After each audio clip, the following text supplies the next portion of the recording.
Simpson. And Japan have gone absent without leave. This is Whitmore. Hall and Gale both available. It's still Whitmore. It is the Reggae Boys who take the lead. Ball chat. Greetings, football lovers. Welcome to BCN Sports Ball Chat Weekly. I am Benton. He's Junior. Wagwan family. Where you stay? I'm good enough. Benton. Yes, sir. I feel like an Arsenal fan. You feel like an Arsenal fan after the FA Cup game today? No. Why? I know how Arsenal fans feel about the Premier League. I know how they feel, Benton. I know the feeling. And Look, expand on that. Exactly. How do you know this feeling? Because Manchester United, it's been a while. It's been a while. But guess what? I know Sunday is a football-oriented show, right? And I give it that. Sundays are for football. However, West Indies cricket I feel like an Arsenal fan. I know how Arsenal fans feel. You're cautiously optimistic. You feel so good. West Indies doing so good, and then you say, "I know the tree bark is going to break." I suspect at some time, at some place in that statement, you're going to jump off a deep end, you know. and I will tell you, don't mix up cricket royalty with regular Premier League side. Wait, cricket royalty? West Indies is cricket royalty. Okay, if West Indies is cricket royalty, then I guess Rome is government royalty. I don't know. I mean, when you look throughout, there are certain political establishment that still mimic and utilize and learn from the Roman Empire, just like West Indies. That's perfect. That's perfect. Just like for West Indies being royalty, cricket royalty, was used as a model to elevate some of these other teams. And where are the Romans now? So we are the original. But where are the Romans now? Those Romans gone at them yard. All right, so West Indies cricket gone at them yard. But right now it feel like I'm at the yard and I'm looking through the window and I'm thinking to myself, should I step out on the ledge? This is not for the faint of heart. West Indies support is not for weak fans, you know. Because as we kind of telling all the while, and by the way, big up to those on the live, we're discussing cricket and T20 cricket, T20 World Cup cricket. West Indies 3 wins from 3 games, 3 off the chart, 3. Darren, Sammy, and the group beating and teaching. Dominated Nepal in that last game. This is the same Nepal that set history against us a couple months ago. The same team. Yeah, but those of us who know that Nepal got a little bit carried away because a lot of senior players were missing from that game. Granted, a man said we shouldn't lose to Nepal, but such is life. You lose a ball game. This is what you do with teams that are below you. When you see them again, you said, you know what, know your place. Know your place, Nepal. And West Indies was emphatic with that victory last night. Now all the Nepali fans jump on the live, hoping for something special. I think once I saw, I think it was 35-5. There was a mass exodus over Facebook. We're loving her still, you know. Loving her still. Alright, football show. Let's get to it. Big up to those on the live. BCN Sports Ball Chat Weekly. Jam-pack show. FA Cup roundup. Big up to Cameroon. No Cameroon this week. Big up, sending love. Big up Cameroon. Big up yourself. We have FA Cup roundup. We have Atletico Madrid and La Liga discussion coming front and center. You know, Cholo Simeone and Atletico. A surprise defeat against Rayo Vallecano. We have Cristiano Ronaldo back from his strike. And we discuss Jamaican football report a lot. I have a long list of Jamaican football report. We're trying to find juniors footballer Shamar Boza Nicholson over there in Mexico. Sending out a search party. When they do the yard ballers report, I'm just going to sit back and just make a report so we can just cut it and drop it on YouTube later. So But we have to begin today's show. Let's try to do it in 3 minutes. We have to begin today's show with coaches, new appointments. Tottenham appointed Igor Tudor over there at formerly of Juventus, a well-traveled coach, to the remainder of the season. According to this club statement, Junior, it says, providing he can get a work permit, it says, quote, we appointed, where is this? It says, Igor as men's head, Igor, we confirmed the appointment of Igor as men's head coach until the end of the season, subject to work permit. I think off the bat, I would say, Reggie, shouldn't you sort out the work permit before you hire the brother? Well, that's true. And also, because we talked about last week when we talked about our Wednesday, we talked about who is best to be replaced at Tottenham, and and I even joked about isn't there a legend, a former Tottenham legend that they could bring in and kind of like, like stem the tide a little bit. There was a former coach, I can't remember the coach name now, that was on TalkSport or something, and he was basically lobbying for the job, but he said that he wouldn't get the job because he's too outspoken. And he was basically politicking for the job and blah, blah, blah. And then I said last week, Daniel Levy's not there anymore. So we don't know. We can't really judge or can't really guess who the next coach is going to be because there's no track record there, right? There's no precedent where we can say, this is the former hire, blah, blah, blah, blah, blah. And if there was a bet mentor, the last coach to be called is Igor Tudor. If you look at Igor Tudor's CV, the man get fired from a million jobs. It never lasts a year at certain places. So it is more the same. Now, maybe it's a match made in hell. Maybe you have a team that is in a dumpster fire. You bring a dumpster fire coach that is used to dumpster fires, and then we can figure it out together. Maybe that's the plan. But Igor Tudor, look at his CV. Oh my gosh.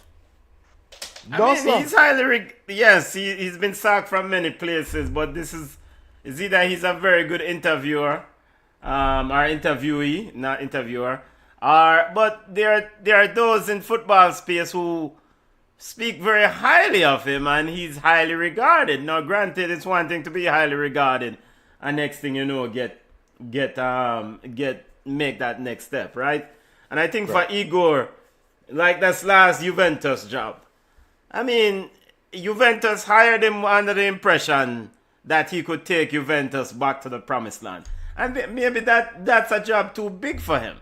I mean, Juventus the old lady is a big club, huge club, with the fan base have these lofty expectations, granted, scamming or gambling or suspension aside, or cooking the books aside. The fan base at Juventus does have these lofty expectations, and I know one personally who grew up in that city, and I think that for Igor at Juventus, that if the results were gonna go sideways quickly, they know he was gonna be out.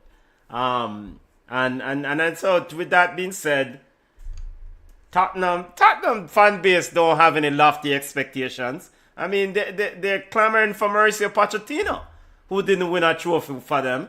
So if Igor can join the club and win some football games first and foremost, keep them in the Premier League and excite the fan base, who knows?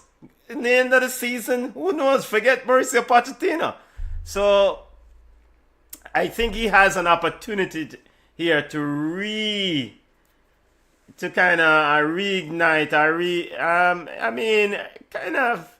reignite some of the confidence that people have expressed in his, have spoken about his talents as a coach. So what?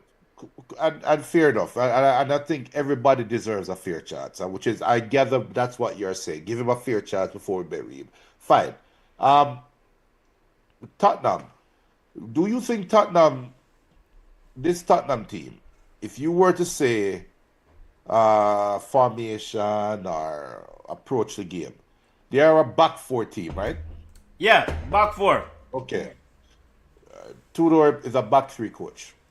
And there's a stat where What? 120 back three games versus four back four games. So right off the bat, they're going to have to change formation. Right off the bat. He's not coming in to play back four. So you already have a struggling team that is now going to have to come in and learn a new system, more unlikely, right off the bat. So he's starting way behind the finish line. So are way behind the starting line actually. He started the race way behind the starting line. So I wish him all the best. I think it's a good experiment because we've seen another coach coming into a high. I consider Tottenham a high visibility job. We've seen a previous coach come in, and that didn't work out in Ruben Amorim. Let's see how Igor fares here. And that question, the question I would ask regarding that back three system of you and of Igor is how has that back three system worked for him? I mean, he's been you mentioned at the top of the show the amount of times that he has been sacked from I mean 1 year, 2 years. Listen, you can't marry to a system right now. It not work. You have to come play some ball and win some ball games. You cannot be married. You got sacked over and over because at the end of the day, this is a result business. Yeah. And if you're not winning football games, you have to forget this whole obsession with this system and this formation. You have to be able to utilize the players that you have, give them the best opportunity to maximize the result. So if he forward a Tottenham with the same back three foolishness obsession, yeah, no wonder he'll be gone. He only signed a end of he was only able to get an end of the season starter contract. So and then let's real quick. Let me go through his CV real quick. Hajduk split April 29, 2013 till February 4, 2015. Decent, right? Then PAOK January 18, 2015, fired March 9th, 2016. Karabakspor, June 18, 2016, fired February 15th, 2017. Galatasaray, February 15th, 2017, fired December 18, 2017. I don't know if he was fired. Maybe he left and went to Galatasaray. But he didn't end the year at Galatasaray. Udinese, April 2018, fired June 7, 2018. Udinese, again, March 20th, 2019, November 1st, 2019, him gone. Hajduk split, him gone back in first place again. January 2020, him gone August 2020. Hellas Verona, September 2021, him gone May 2022. Marseille, July 2022, him gone June 1st, 2023. Lazio, March 2024, him gone June 2024. Juventus, March 2025, him gone October 2025. Mentor, this man, he should have gone to Nottingham Forest. He would be perfect for Nottingham Forest. Perfect? Yeah, because he would have just gone in the next 3 months. Perfect. I want to point your attention to this club statement regarding Spurs. And it says, quote, there is strong quality in this playing squad. And the things that they highlighted regarding the statement. There's strong quality in this playing squad, and my job is to organize it, energize it, and improve our results quickly. Junior, is that what they're trying to say? The other manager never organized the side? That is in the public statement. Igor said this, but that got into the club statement. Why put that in the statement? You saying Thomas Frank didn't organize the side? Well, let's break it down. who was the coach before Thomas Frank? Ange, right? What Ange's problem, he was scoring goals, but he couldn't stop water from rolling uphill. Right? In comes Thomas Frank, stopping and doing pretty decent on the defensive department. The goals are drying up. So now you bring in this coach that want to bring back Ange's style of playing, basically. Organize him a bit more attacking and be more aggressive, which was what Ange was doing. So you're going full circle and you're bringing in basically Ange Postecoglou 2.0. And there's something to what you said. You might as well let have brought back Ange. Because if that's what you're looking for, you might as well go back to what got you a trophy. So, yeah, I don't think Ange, but I think you're right. I don't think Ange wants the job, and he. I know, but I would have put public pressure on him. And he said it when he said it this week. He said, what to paraphrase? It's fear to sack Thomas Frank. Tottenham did the pretty much the right thing. He agreed with that decision. But then he in the CMV and he said that Spurs lacks vision. I mean, the club lack vision. So he won't return to a club that lack vision, is where I take that. So, I mean, Director of Football Johan Lang says Igor brings clarity, intensity, and experience of stepping into challenging moments and producing impact. And the important thing here, Junior, is that he has a history, though it's maybe short, of turning around teams midway in an appointment. To stabilize performances, maximize the quality. They've listed in the statement a series of times that, multiple times that Igor was appointed mid-season of a team and essentially took things in a positive direction. As recently as March 2024, he joined Lazio, delivering a strong finish to the Serie A campaign.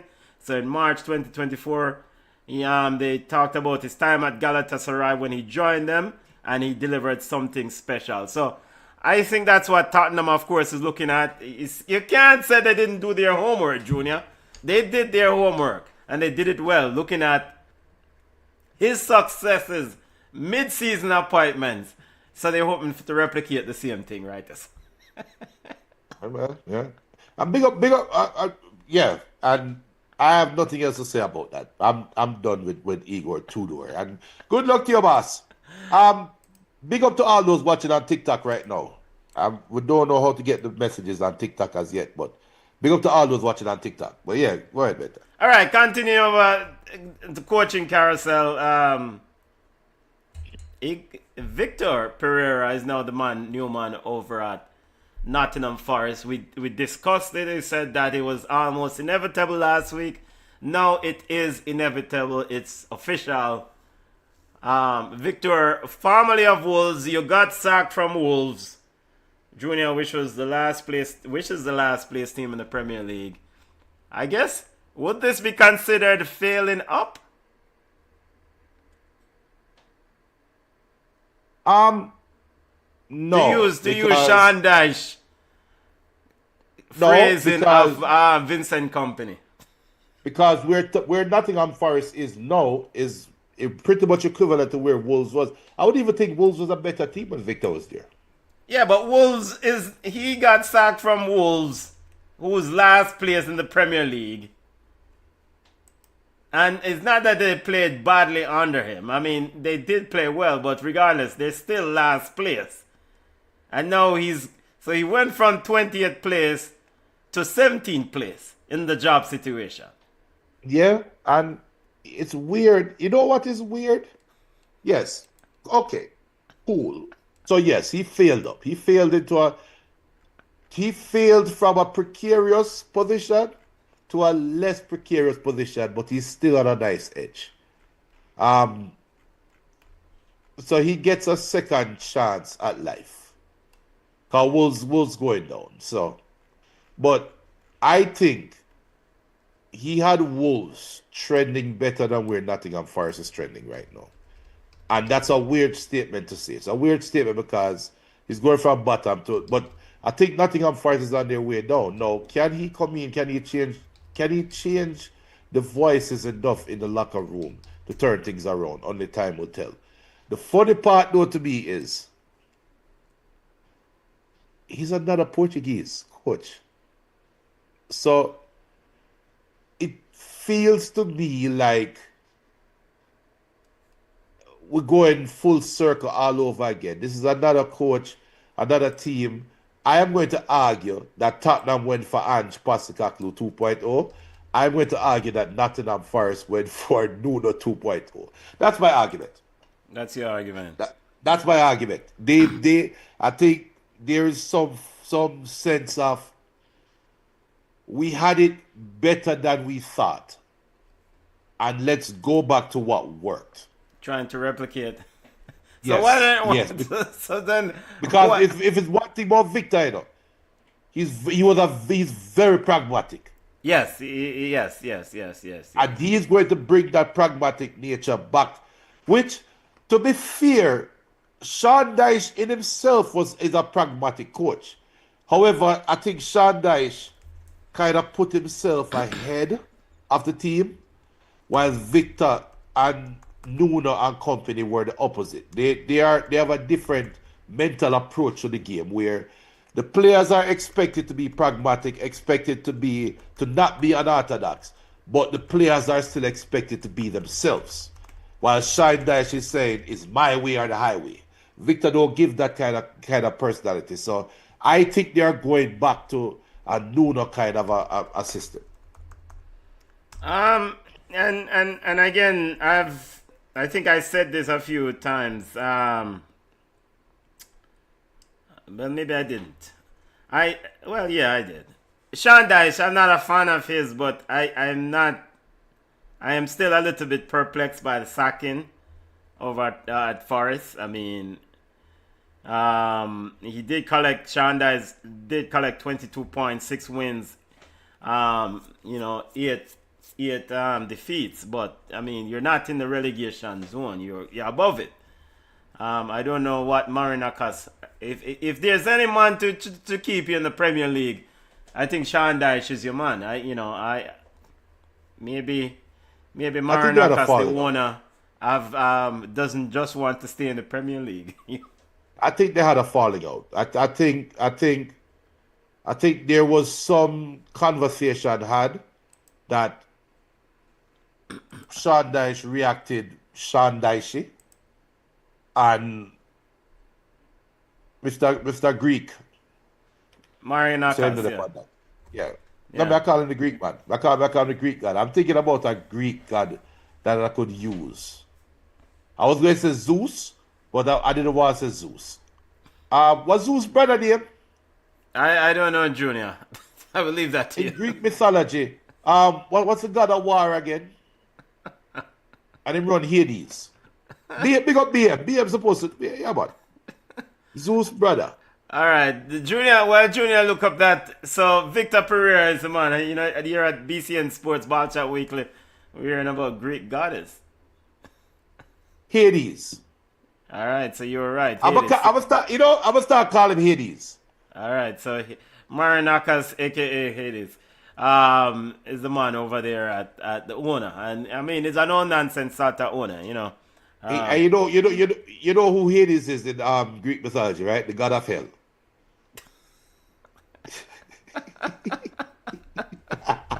Oh God.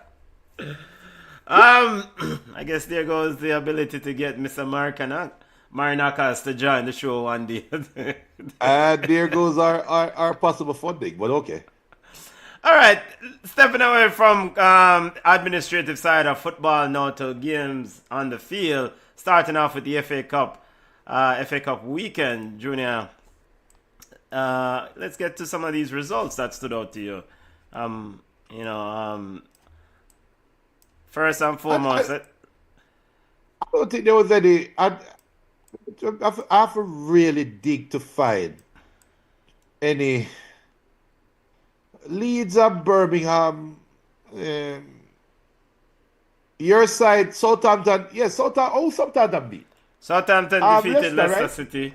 Yeah, Leicester. Southampton beat Leicester. The Newcastle Aston Villa game now. That's a conversation to be had. All right, Newcastle defeated Aston Villa 3-1. Goals from Sandro Tonali and the German brother Nick Woltemade. I'm not going to call him German Messi. Marco Bizot got a red card and Leon Bailey had to exit stage left to bring on the next goalkeeper, Mr. Emiliano Martinez. Junior, this game, Tammy Abraham scored, no VAR, but may have been offside there. Yeah, and I have no issues with the goal from Tammy Abraham. Sure, it might have been out, but it was close. Wait. You have no issues with the goal. So why you don't see the offside? All right, and this is the reason why. And let me cue the people in on the reason why. I have been watching. It's a big up Mario. I've been watching the anybody that FIFA Plus. They've been showing nothing but World Cup games and Confederation Cup games from the past, right? And I've been watching those games. And remember, there was no VAR back then. 2002, 2006, 94, 98. They showed all the World Cups. We sit down and literally watch all the games. And they're still showing them right now. Them go even as far back as to Pele days. And I appreciate the game more when there was no VAR. I really do. And you sit back and watch a game and you see some tight calls, some clear offsides that were called, and some clear onsides that were called offsides. And it never affected, granted I know what the outcome of the game was, but it never affected the joy I had watching the game. So this FA Cup weekend for me, I never have a problem with it. The Tammy Abraham offside, cool. You had the handball for Newcastle. Yeah, that should have they been should have gotten a penalty, right? But they gave it as a free kick outside the box. It is what it is. At the end of the day, the team that was supposed to win on the day won. Yeah, but this is the reason why VAR was highly pushed. If you're on the losing end, it worked out for Newcastle this weekend. But say it didn't work out for Newcastle, then what else would you say then, Mr. Junior? You had 90 minutes to fix it. Had 90 minutes. What more could you do? The man scored an outside goal. You used to get a penalty, get it, and then win 1-0. Okay. And you know what this also shows as well? This also shows that we are not the ones that are too dependent on VAR. The referees are. Because the referees were actually better when there was no VAR. So, look, referee get it wrong, we move on. Whatever. It is what it is. We shouldn't. The game had so much more talking points to it than those VAR calls. But yet we stopped talking about VAR. Of course, you're going to say this because you're showing you're from the position where it was so much fun having no VAR. The basic tenet is that, and I think the people who support the addition of VAR, though it's crappy in the EPL or in England, is that if Newcastle was eliminated in the 4th round because of these bad calls, I mean, you can't tell Newcastle fan base, say, yo, get over it. Yo, a shandy buckle in the forget. That's true. I mean, shandy buckle. And when you watch FIFA Plus, don't you see all the thieving we used to go on? Yo. Let me tell you something. I don't see it on FIFA Plus. But Man U, Jesus. Now I see why people hate Manchester United fans. Yo, some thieving used to go out for Man U, no bet. So I mean, Yo, that Man U versus Arsenal was the FA Cup. Is it FA Cup? No, Premier League game. When Man U in the black jersey. Yo, I see. You know what? I see why Arsenal fans hate us. And I accept it. I never see it at the time. I see it now. And you can't make those fans whole again because of those teeth in. Ah, who cares? Yeah, who cares? Because your team won. Okay. All them little teeth and trophy they need to put an asterisk beside them.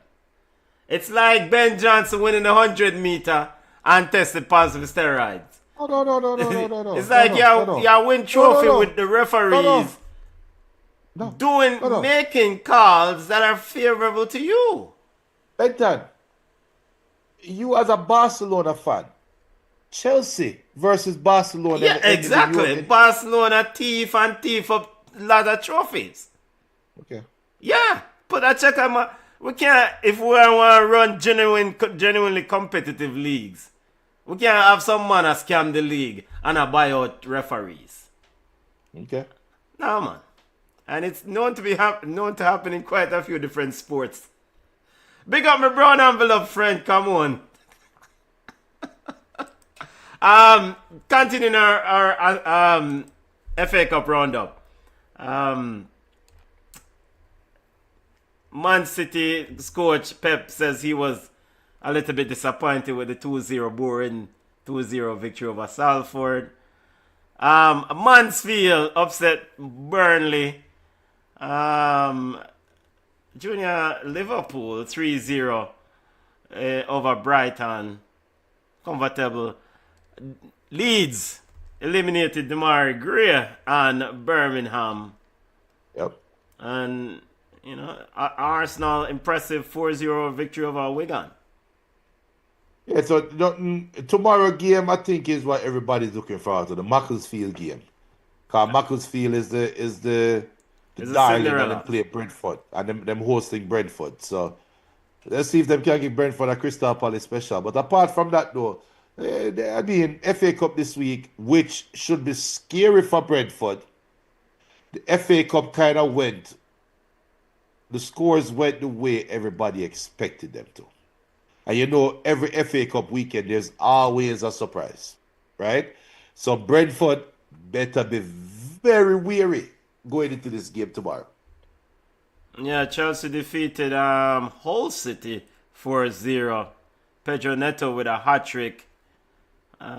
Chelsea did look good in this game though, Junior, but, No, come on, no. Yeah, I know you're going to say just Hull City, but you can only play in who's in front of you. They did look good. They took care of their business, but I'm not going to say look good. They built some confidence, yes. But look good is a stretch. All right, and that's it for FA Cup roundup. Let's step over to La Liga action.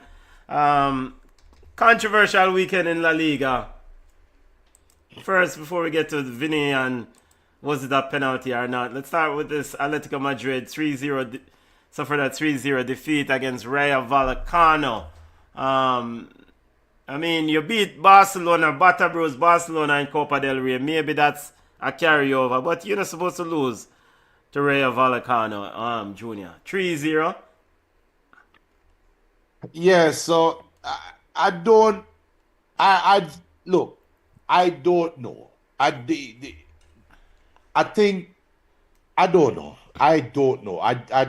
I'm looking at Cholo, the head coach Atletico Madrid, and I'm just asking myself, like, who are you? Who is Atletico Madrid? And if Cholo, I think Cholo is a bad man. I think he's a gangster. I think people really fear him. And because people really fear him, they're not asking the obvious question. And to me, the obvious question in the room is, have you lost the ability to motivate this team? Because anytime a team shows up for a big game and they don't show up for a quote-unquote lesser game, the questions now need to be asked about what the voice is coming out of the locker room. What voice is leading the locker room? Because when a team show up for a big game, to me, that's the easiest game a coach can have, is when you're playing like a big game. You don't need to motivate the players. You don't need to do anything. All you have to do is keep everybody in check, everybody in line, and keep them on one thought, one mind, one heartbeat on the prize. That's it. But when you're playing against a lesser team, this is where coaches get paid to coach and say, go out there and take care of business.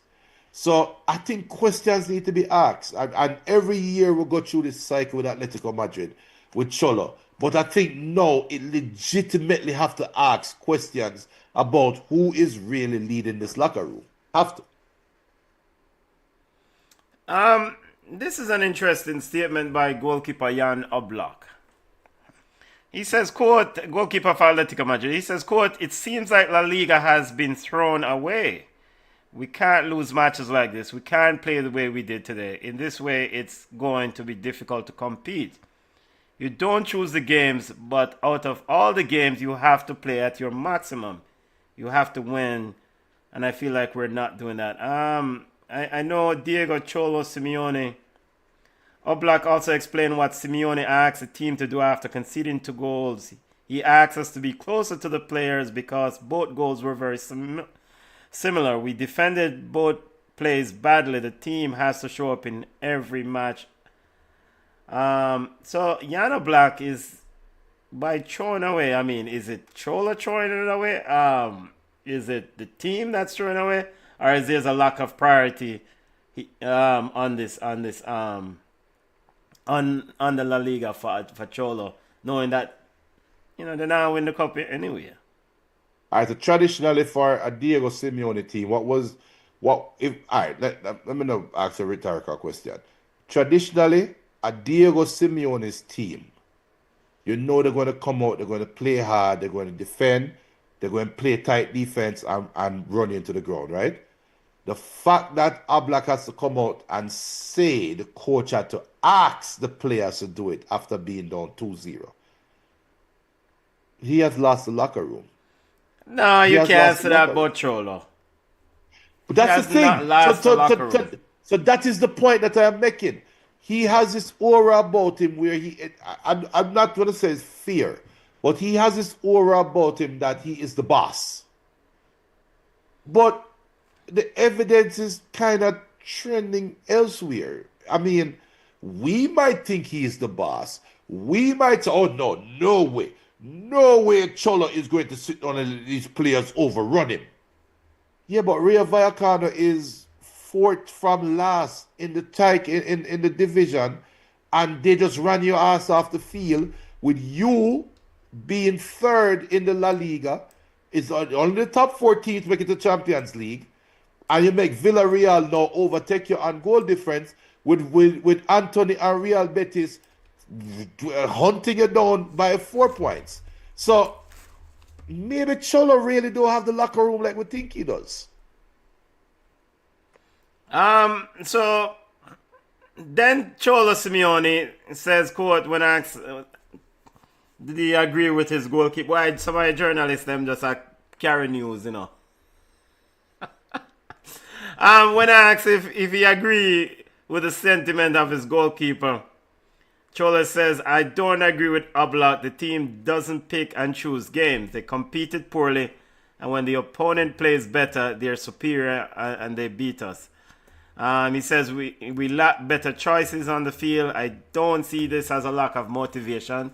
He just simply puts it down to the fact that a team just played better than them. And he says, I don't think it has anything to do with intensity. It's just they just got beaten by a team that outplaying them on the day. Okay. I mean, And it can happen. I mean, okay. It doesn't matter the 17th or 20th, but it can happen. It can. So guess what? They play Club Brugge Wednesday in the Champions League. And then they turn around and host Espanyol next Saturday. When we forward back next Sunday, let's revisit that Cholo comment versus Oblak's comment. Because Champions League should be priority. So they're supposed to run Club Brugge off the field. But they should turn around and beat the brakes off Espanyol. They should be so pissed off that Rayo Vallecano beat to the that bad. And Espanyol, who is 10 points below, I mean, they're not really chasing them, but Espanyol, who is now in the 6th position, you're supposed to beat the brakes off Espanyol next Saturday. Let us see if the players are really choosing. And I think that the Jan Oblak, and big up to Jan. I mean, Jan has been an outstanding goalkeeper for Atletico Madrid. Feels like forever. Jan Oblak, I mean, that youth, outstanding. Of course, we don't know the ropes. Thibaut Courtois came through the whole ranks. Your brethren who used to there at Manchester United came through the ranks. And David De Gea. But I think when Jan Oblak made a statement like that he felt like they threw the game away. There are questions about Cholo's decisions. He sat Ademola Lookman, didn't start him for this ball game. Of course, Ademola Lookman joined the club and instant impact. Now Jan Oblak is sitting there probably thinking like, yo, brother, you have a man who had general of the thing who came in the transfer window and you have bench him and now start him for this game. No, I mean, and so Jan Oblak might be thinking like, look, we are probably conceding that La Liga is not our priority, so we'll focus on bigger fish, aka Champions League. You might not be able to win the La Liga title, but you can also lose Champions League spot. Better be careful. BM, big up BM. BM did say, ask a question now. We talked about that in the Yard Ballers, BM. Ask, what are your thoughts on Whisper's cameo appearance for Leicester? We talked about that in the Yard Ballers. Yeah. And he also said that I think it's time for Simeone to move on. He needs a new challenge. I think Simeone, I agree, but we've been saying that for probably the last 4 years. Well, I think, Diego is probably, he's probably going to go to Inter Milan. And the time has, he has said he said it before, he wants to coach Inter Milan. I mean, of course, we know Diego Simeone as, a servant of Inter Milan. A man that left him blood and sweat on the field, and so he wants to go there at some point. So, let's see. I expect him to be there. But before I leave Atletico Madrid, I would love to see them win a Champions League trophy with Diego Simeone. Not happening. And I'm not. It's highly unlikely. Well, it's not impossible, but I would love to see them win it. Win a Champions League trophy. Okay. You said it's not gonna happen. It's not gonna happen. Okay. He had the chance that 1 year. I think that was the Gareth Bale bicycle kick, right? I don't even remember. Gareth Bale bicycle kick against Liverpool, right? Was Liverpool? No, but he was. I thought that Gareth Bale bicycle kicker was against Liverpool. I can't remember now, but I know that. You know what it was? It was the Ronaldo header. Yeah, man. Sergio Ramos equalizer. You have 10 seconds left to win a rated game. And Sergio Ramos. How is it that you are one of the best defensive coaches in all of football at the time? 10 seconds leaving a Champions League final. And we all know Sergio Ramos is lethal in the air on a corner kick. And no man no kick with him foot. Hey, there was no VAR at that time. Make sure he doesn't score. And that's, and I think those things are haunt Cholo. It haunt them. Because they knocked on the door, was so close so many times. So, and of course, you're bringing back players like Antoine Griezmann, who was part of the whole, a servant to that club. Man like Koke should get run with. Thank you for your service. You can learn to coach and forward back and help coach things. Sir, Oblak needs to get run with too. Yeah, Oblak, another goalkeeper coach. It's time to kind of look for the next generation of ballers. Real Madrid defeated Real Sociedad 4-1. There's a lot of talk about this penalty kick though, Junior. Some said that and maybe it's the Barca faithfuls that are promoting this, that Vinicius Jr. should not have gotten a penalty because he was diving when he was fouled. Your thoughts on this, Junior? And I've watched this clip again and again and again. And I guess there's strong arguments on both sides of this thing.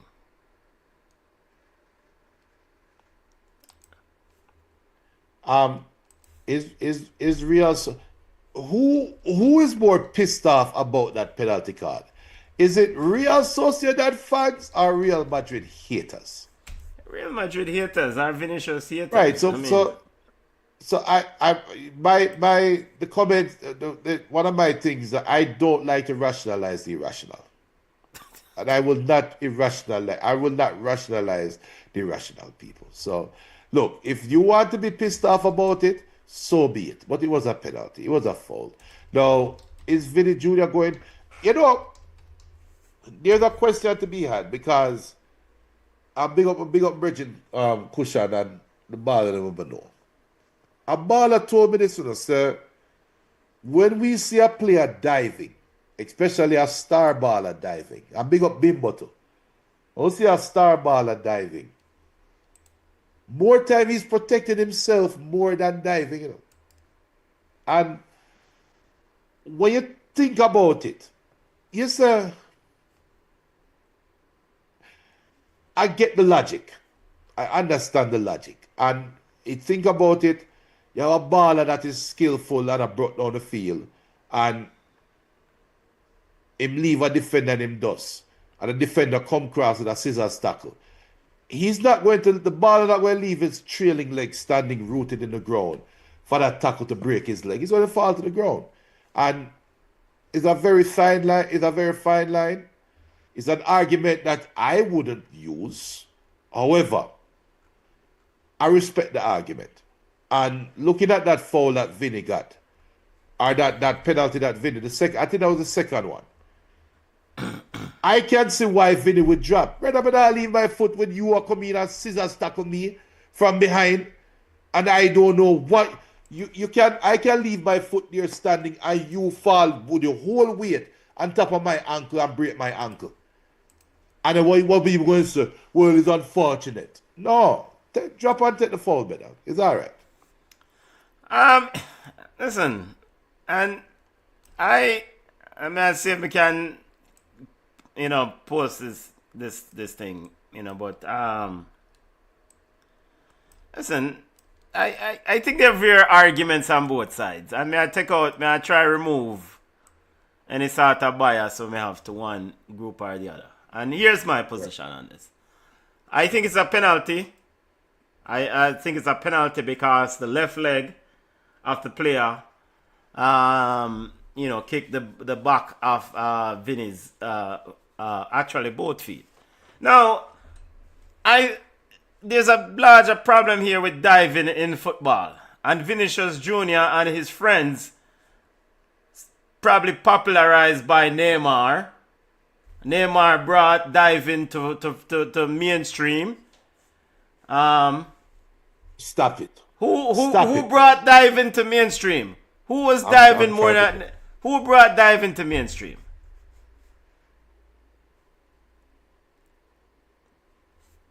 I'm not hearing anything. 1986, I was an Argentina fan. Look at the penalty that Germany got in that final. Tell me that wasn't a dive. Tell me that wasn't a freaking dive. That was a penalty. 1990. That was a penalty. That was a penalty. All right, so you have an era where we can debate calls in the 80s and 90s. When you can say, all right, the man may have gotten touched. But now you have an era where players, and I think Neymar posterizes, where players even go down without even touch. And your brethren who highlighted the statement about, players protecting themselves. I think that was the argument a long time when I talk about Neymar. I mean, he was getting kicked so much and referees protect him. I'm sick and tired of this foolishness, brother. And stop the diving and kill ball game. Because I would give a penalty here, and I probably would have give Vinicius a yellow card for foolishness. You would have given a penalty and given Vinicius Junior a yellow card. Okay. Just because right, me tired of the foolishness. So we're in an age now. Big up BM, because I know BM would have come up with this, or maybe BM would have BM. Let me think about BM. Yeah, but BM would have come up with this too. But we're in the AI age mental. First player to dive in football, aka soccer. Diving or simulation has been part of soccer for decades, making it hard to pinpoint the first instance. Early examples of players exaggerating fouls date back to the late 19th century. One of the first notable cases is believed to be Argentine player Manuel Rosas in the 1930 World Cup. Now, just because I say Argentine, a lot of people follow the split a while ago that Jesus people about to call the God name. Well, guess what? The practice gained more attention in the 1970s and 80s with players like Diego Armando Maradona.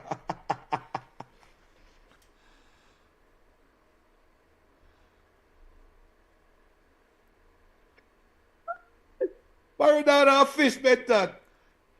Junior, again, AI out the road and make up things and hallucinate upon foolishness. Because listen, I've said this over and over again. The referees need to take control of football again.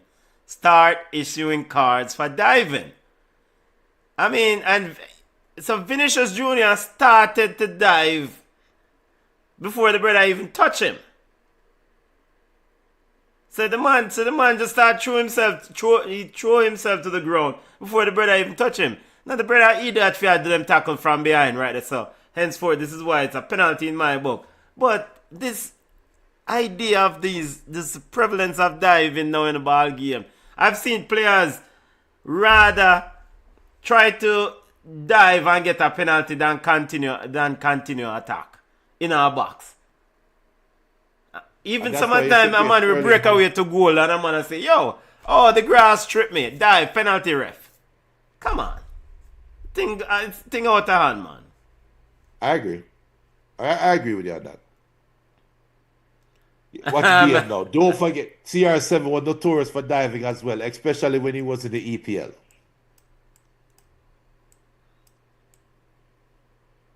No comment. I forgot about look. Junior on the Euro side and play for, so you would have known that. Very early, he had a diving problem, but Fergie What do you mean? What do you mean diving problem? Is it that the man of fish or not? He did. Very early. Well, it's both you and BM team. I see him team. So. Yeah, he dived. He used to dive, but you know who took the diving to a next level though? Nani. Me Mumarated. When Nani forward, and then Ashley Young, Jesus, babe. And why did the thing take off so much? Because the referees refuse to punish players for it.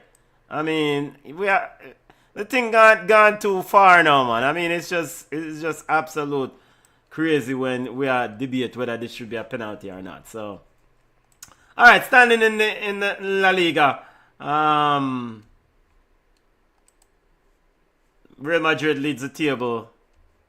Barcelona has a game in hand. Real Madrid 60 points, 2 points ahead of Barcelona. Barcelona play Girona tomorrow.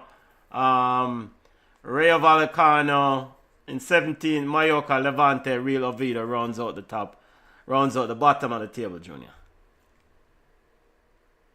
Yeah, that we kind of hinted towards earlier. Atletico Madrid kind of done see the writing on the wall and say, you know what?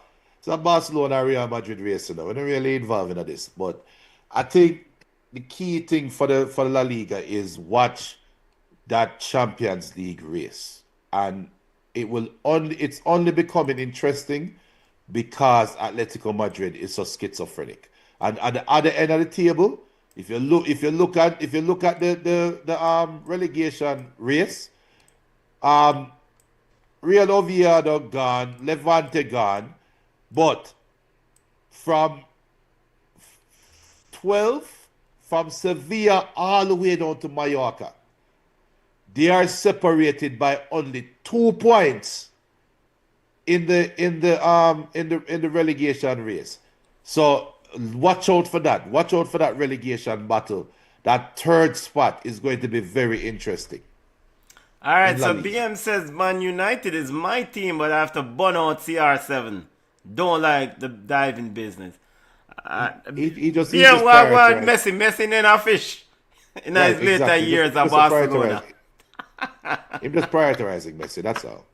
Hey, Messi turned shark over Barcelona in later years. It was like a miracle to Rastafari. Yo, I remember when Messi played when Frank Rijkaard was the coach, and Messi would not go down. Messi, I remember a game against Real Betis. The man them almost kick him, go and kill him. And Messi still a battle. Now Messi in him old age turn shock as you blow against him. Him gone down. I didn't probably tired of get kicked out. Yeah, right in a ball game. If you have got salad man and done man, you have to take some kick. I mean, basically, you're general. You mind the under, because you're a defender. Generals like me were used to that side of the field. After a while, what time I get kicked out, man? Well, all right. Next, move off. Next player forward.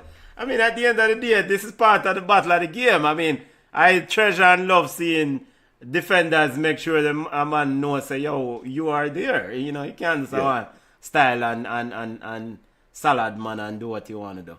All right. Speaking of Cristiano Ronaldo Jr., he ended his strike over Al Nassr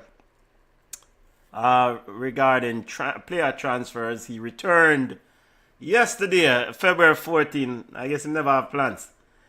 Scored. Return on a Valentine's Day over Saudi Pro League. Yeah, and CR7 haters go sit down right now. You're not gonna like this, but that's just the most Cristiano Ronaldo type thing. I mean, to be honest, I never expected any less. But it became too much of a story. I think there's something more to his revolt. We won't know, but there's something more. Maybe he was trying to force a move or something, but there's something more to it.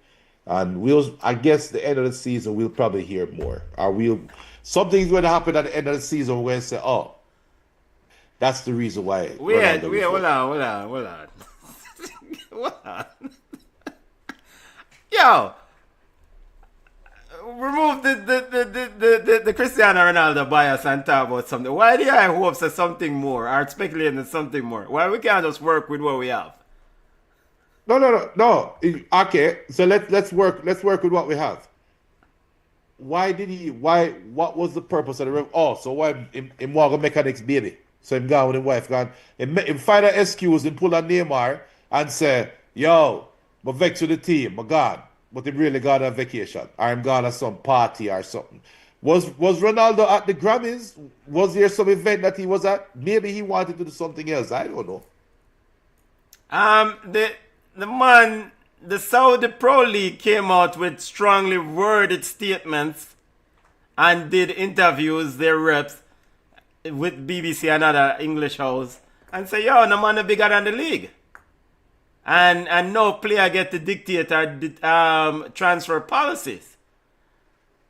So I suspect the Saudi League sent Cristiano Ronaldo a page and said, brother, you need to come play ball because you're on a contract with the league.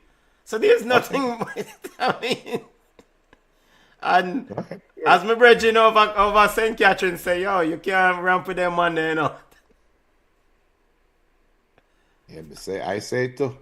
And them man they have some bend sword, you know. So them have some cutlass with bend. They call it Sheik.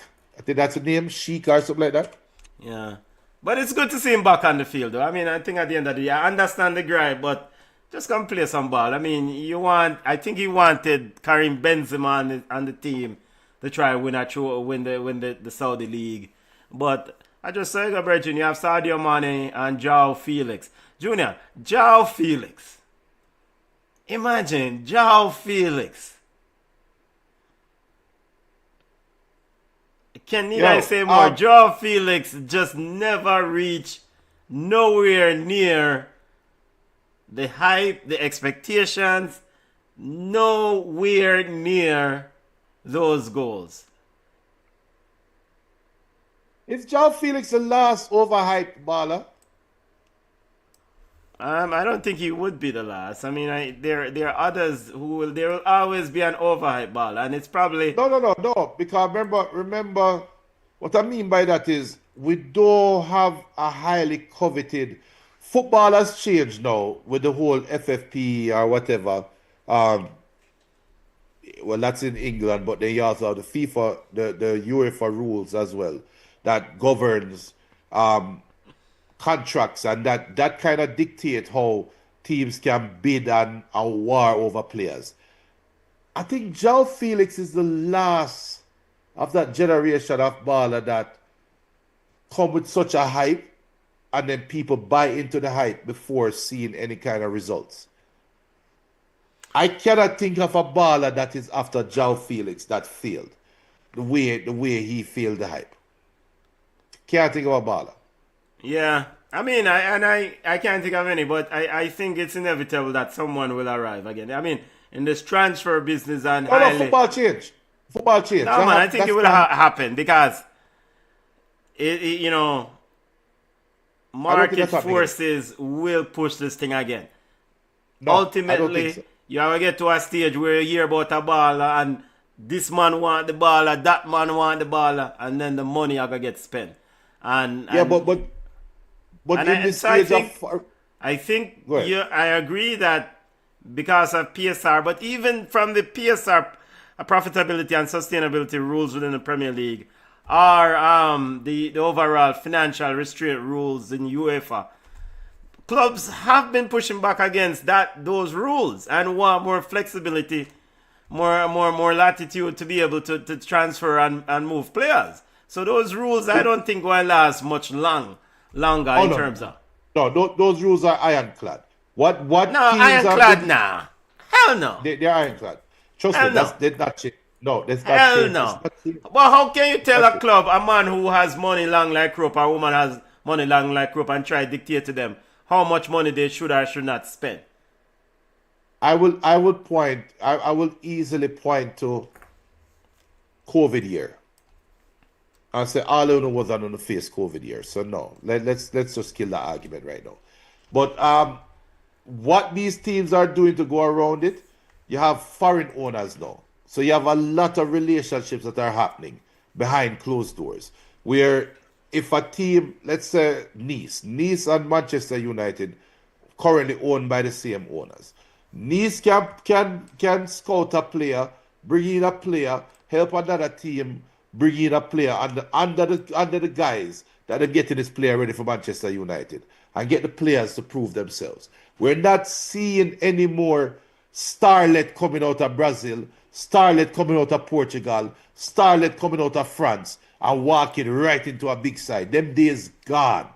Because football has now become more globalized, and especially in the Champions League era, this current Champions League era, where teams now can afford more because they have a better chance of making it to the Champions League, which have a bigger cash payout.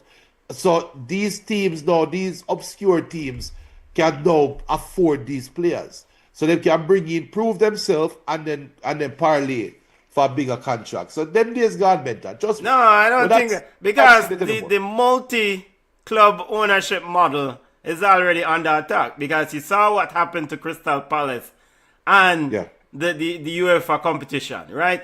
So now you have to kind of limit the percentage that you own in a sister club or whatever you want to call it, so that if both of those teams qualify for the same competition, then you don't run the risk of one getting kicked out because of the regulations.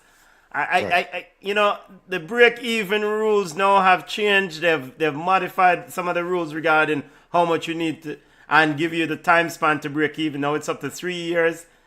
but it comes back to the point I'm making, that when you have people with money who long like rope, them are going to find a way for skirt and move things around. And if there's a baller who down at Brazil or down at Caucan or somewhere that is highly rated and he's highly coveted, like how Joao Felix was, it's inevitable that somebody will spend the money to make that commitment.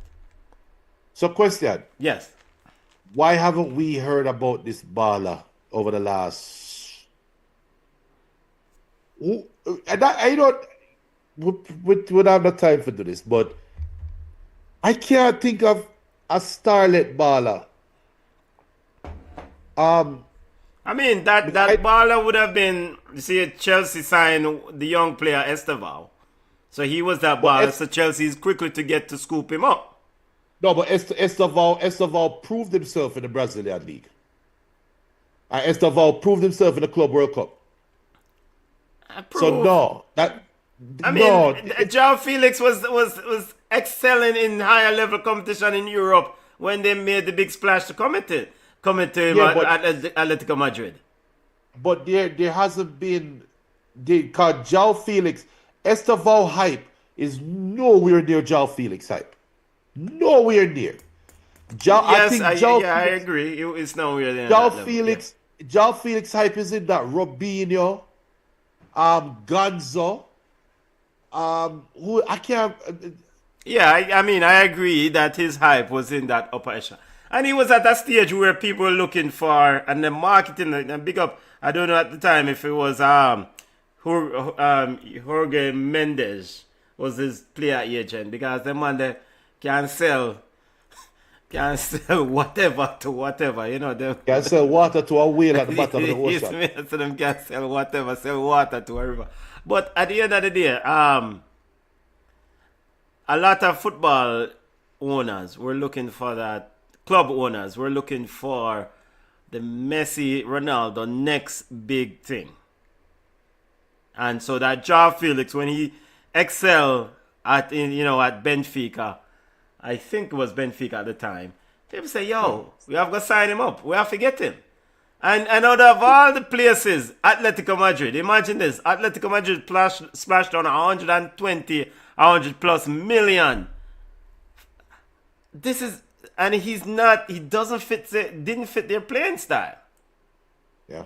So, but that's a good research question though, because I can't think of the next player that with that hype.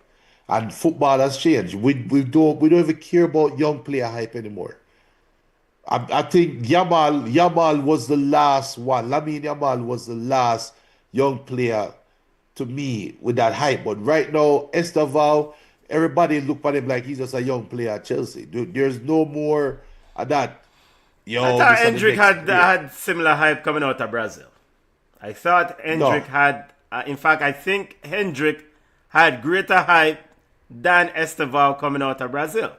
Because remember, Hendrick left because Real Madrid signed him and secured his services and said, you can stay there for one more year and boom, boom, forward. That's a good call. That's a good call. Hendrick is a good one. That's a good call. And we sat here and watched him playing for Palmeiras in the Brazilian League, and I said, Bigger does have a shot on him. But that was it.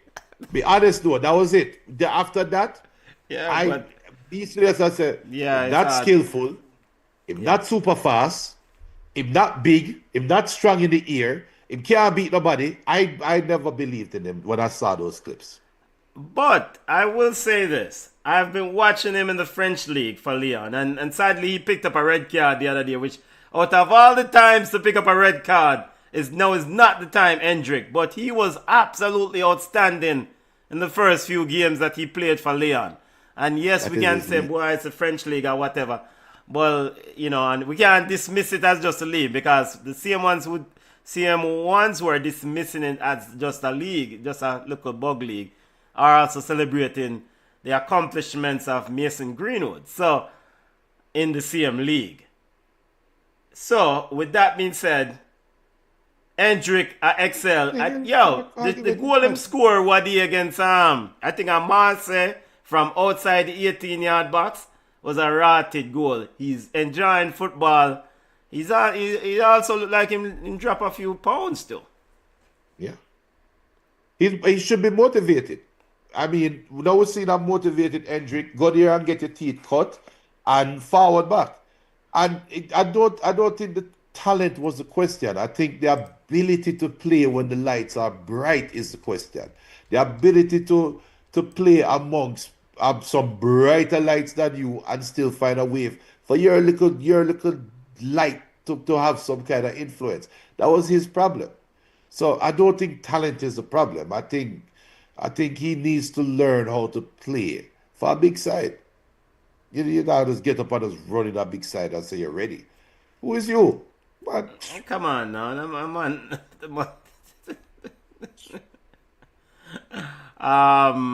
Of course, BN Sports is asking why isn't he playing against Nice. I mean, I don't know how I'm going over this. All right, I did want to highlight before we go to Yardballer's report. Why?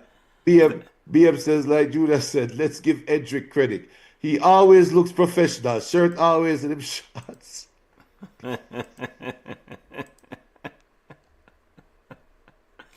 I mean, and Junior, you can maybe look this up and find out why, if he's benched or did he finish his suspension for the red card or whatever. Key aspects of UEFA financial sustainability rules. Break-even requirements now. Clubs must roughly break even with limited acceptable loss of 60 million euros over 3 years. Squad cost rotation. Clubs are required to cap in spending on player wages and agent fees at 70% of their total revenue. Boy, my brethren, money I get mashed up. Yeah. No overdue debt. Strict requirements to ensure no overdue payable. And the president or the owner of Chelsea was at some conference one year. And he did spoke. What name? Todd Bowley. And I mean, he did say that at length they're looking to move young players. I mean, they want to sign players, young, develop talent, and move on. I mean, clubs are reviewed every 3 years, monitoring period, and sanctions. Penalties for non-compliance can include fines, deductions, withholding of UEFA revenue, and disqualification from competition. Yeah. And speaking of which, Leicester City recently got docked in the financial fair play rules, profitability and sustainability rules over in the UK. So Leicester City and Whisper might be. Which we said earlier. All right, speaking. Yeah, go ahead, Junior. Hendrick's red card, it was a straight red. The committee rescinded it, and instead of a 2 or a 3 match ban, he only got a 1 match suspension. Okay, all right. Cool. Respect. All right, Yardballers report. We can run through the list because we have a long list of things to highlight.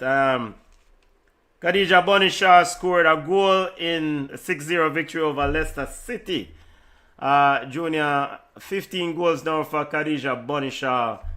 And Man City ladies lead the Women's Super League. Junior, I mean, this is the year by 11 points. Looks like they're going to win the Super League title this year, family. If not, no, when? I mean, they put in the work. They absolutely put in the work. I mean, I think Bonisha has really blend or adapted well to the Brazilian Caroline. They play well off each other in this Man City outfit. All right, Dujan Whisper Richards entered in the 87th minute for Leicester City. Junior, is this a disrespecting? You put him on the 87th minute in a 2-1 defeat against Southampton in the FA Cup.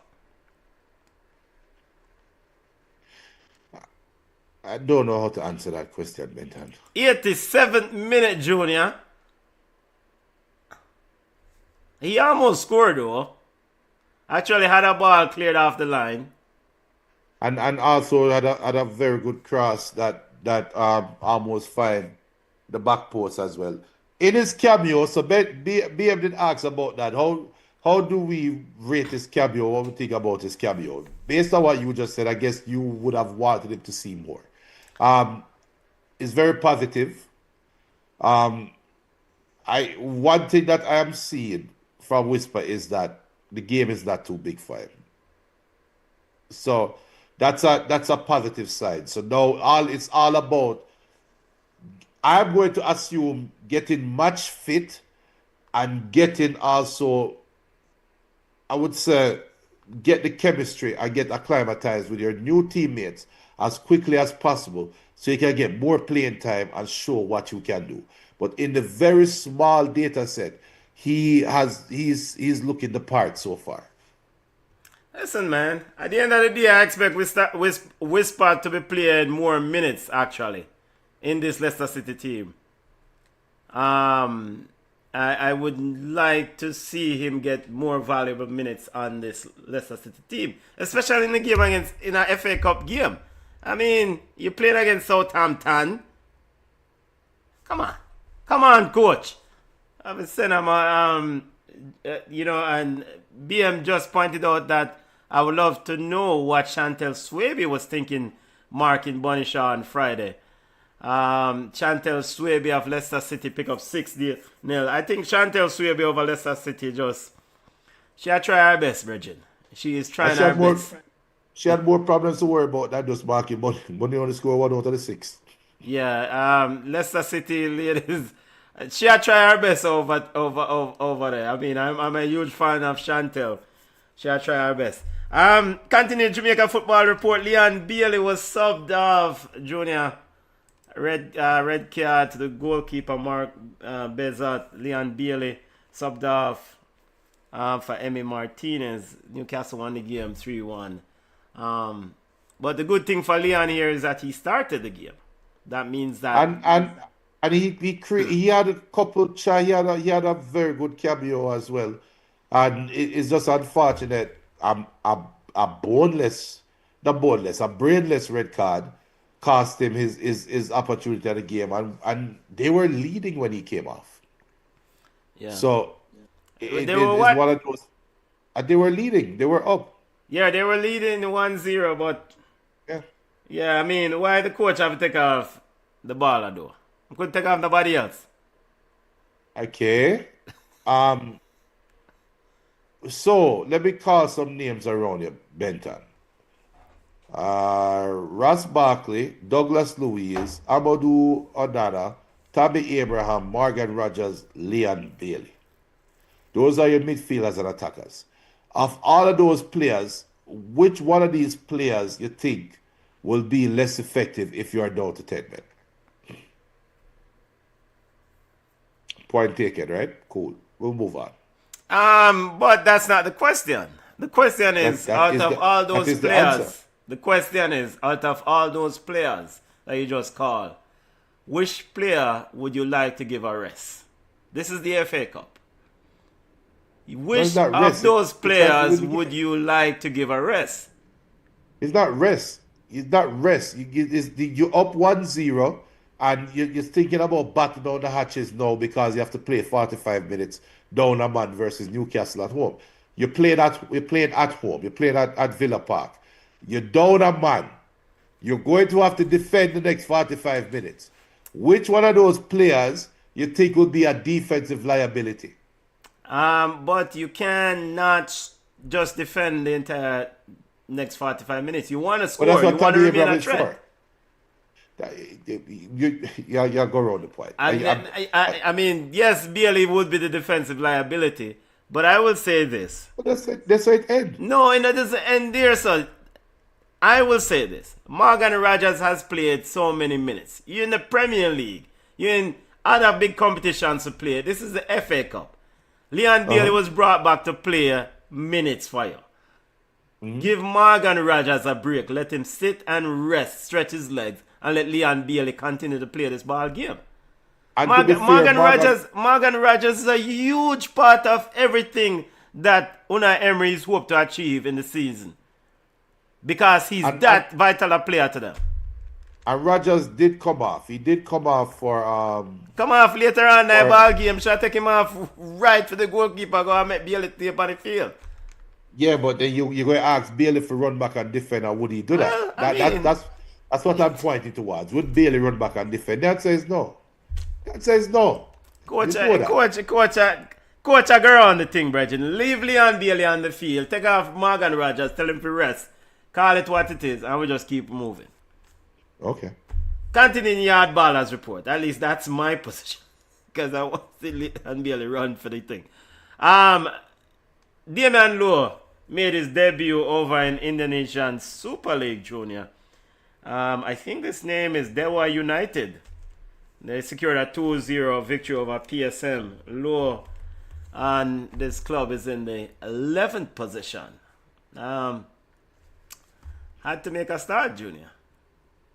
Yeah, and big up Damian Lowe, get in, organize up himself, get a new club, and just continue playing. And as a Jamaican fan, that's what I love to hear, especially when you realize we're only 4 weeks away from a big game. Let's not go. You realize that, right? We are 4 weekends away, and not even 4 weekends, probably 3 weeks away. Let's not. So, Damian Lowe, go on play, brother. Go on play. We need you. Tyrese Campbell, reggae boy Tyrese Campbell scored for Charlton in a 1-0 victory over Stoke City. Tyrese Campbell been coming off the bench and also did and scored a goal for playing on the left wing, Junior.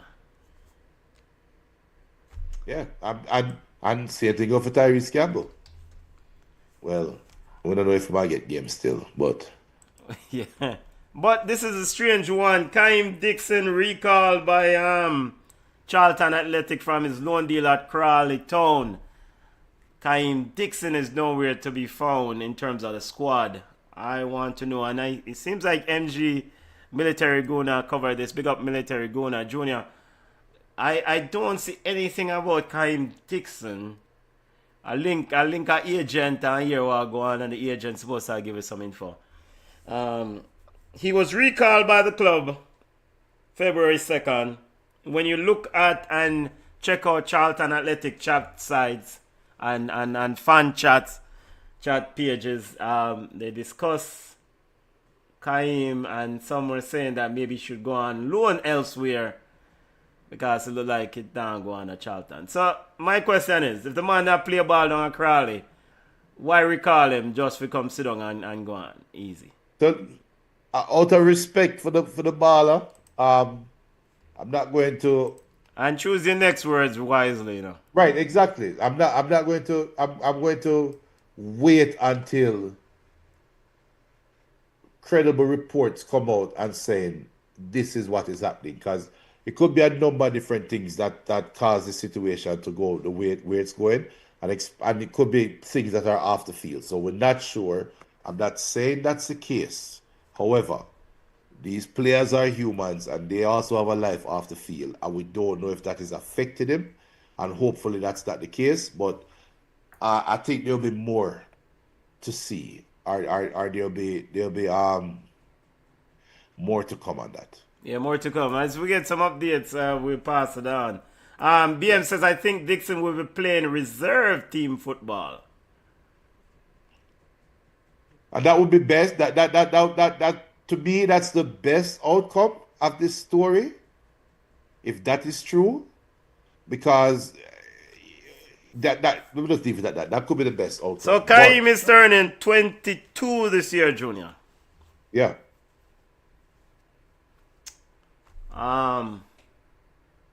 October 4th, 2004. So October. So he's 21 years old. Yeah. Young man, having life ahead of him. So hopefully whatever it is that took him off track, because anytime a team call you back from loan, is either clearly things not working out. Sometimes a team they have a agreement that I'm going to lend you my player, but when you get him, he has to play 60 minutes a game or 30 minutes. he has to work. There are things that they need to work on for him to develop, right? Or maybe his home team has injuries and they need him back. That doesn't seem to be the case right now. So I am just hoping whatever it is that got the player off track, he can quickly rectify it, go through the roller coaster of life, and get back on track and get his career back on track. BM says the Crawley coach made a statement saying his attackers weren't producing, and he think that he was referring to Kaim in that statement. So henceforth, Kaim was recalled by Charlton Athletic. So we watch his space. Good luck, Bala. Definitely, if we get some more info, we'll keep you. Hopefully, the agent's supposed to work. His agent, and his agent is Kevin Cowan, I think, is his rep. Agent, go on to the work and get the Bala somewhere now. Yeah. Junior, speaking of, before we leave Charlton Athletic, Mikel Antonio apparently could be on his way to Charlton Athletic, according to some reports coming out of Europe. He's trying to get back on the part, Junior. Well, Charlton Athletic may give him an opportunity. I wish him all the best. It will be a great comeback story. I don't know if Charlton Athletic is his level, because when you come back from such a devastating injury, we can't think about the player that he once was. We have to keep bear in mind who he currently is now and what can he currently do. So hopefully we can get him life back in order and in the twilight of his career, find something that he can be happy. It could be, sir. It could be quite useful to a team like Charlton. I mean, needs experience, someone who have been at the highest level, right? I mean, some of these young players over at Charlton and players over at Charlton, when Mikel Antonio, if he does sign an agreement and does join them, roll in, I mean, he can help mentor some of those young players. Yeah, but we have to be careful though, and people don't get me wrong, I'm not sugarcoating it, but there are other factors there. There was a player, why the name just slipped me? But there's a player that used to play for University of South Carolina, a very good running back. Steve Spurrier was the coach. And he was supposed to be he's the next greatest running back ever the NFL has ever seen, right? And he played his senior year, his junior year. The year when he eligible to go play the NFL, he played that year and got a devastating injury. And he wasn't the same after that. And he just couldn't find a system or find a physical ability to play. And he said that it was paining him to walk. With what Mikel Antonio reportedly went through, we don't know what condition this brother is in, And the story lives on, one, because we are a Jamaican show. We're going to highlight those kind of stories. And two, it will be a great feel-good reclamation story. But we don't know what physical condition this brother is in. We don't know how much pain he's in. We don't know how much medication he have to take to even walk. And at some point, it's going to take its toll. And he must say, you know what, this isn't for me. We've seen it with He trained with Leicester City. He was on the verge of potentially, based on some of the reports, of maybe signing with Leicester City. And during one of the friendly games, I think he picked up a knock. And so that's why that deal fell through. And they end up maybe going for Whisper on loan. So it looked like Mikel Antonio a play ball. And it's a youth to take care of himself. I mean, we see a lot of old men now play ball. Well, not a lot, but still playing at a high level. So why not Mikel Antonio? Keep it going, youth. Yeah.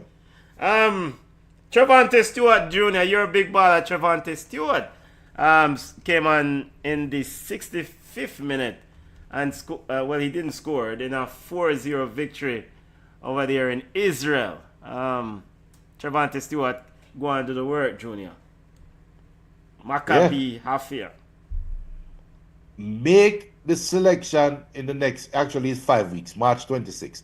Make the selection for New Caledonia as difficult as possible. I mean, he's playing football. No, this is the thing that is important, because my criteria for selection, or my requirements for selection, is different from Coach Rudolph Speed, Such man, interim yeah. coach and interim assistant Miguel Coley, right? You hope that man a play ball and is part of the benchmark, but who knows? I don't know. Yep. All right, continue Jamaican football report, highlighting some players, just like Camon would normally do. Damari Gray knocked and Birmingham City knocked out of the FA Cup Junior. He did play and played extensively, knocked out by Leeds. Whatever. Corey Whatever. Yep, you had something to say? No. Corey Bennett, big up yourself, signed with Colorado Springs Switchback in the USL Junior. Corey Bennett, a family with family. Colorado Springs Switchback, so in the USL. Yeah. And he did say, check out the interview we had with Corey Bennett. He did say on that interview, he's willing to go wherever as long as he can play football and show what he can do. And you know what? He's proven his words right. Yeah. So good luck, Mabala. And BM says Trevante Stewart, like all Jamaican players, has a problem with consistency. Junior Shamar Bowes and Nicholson is the man who's missing over at Club Tijuana. Rumors running around that Bowser might be on his way out looking for another club family.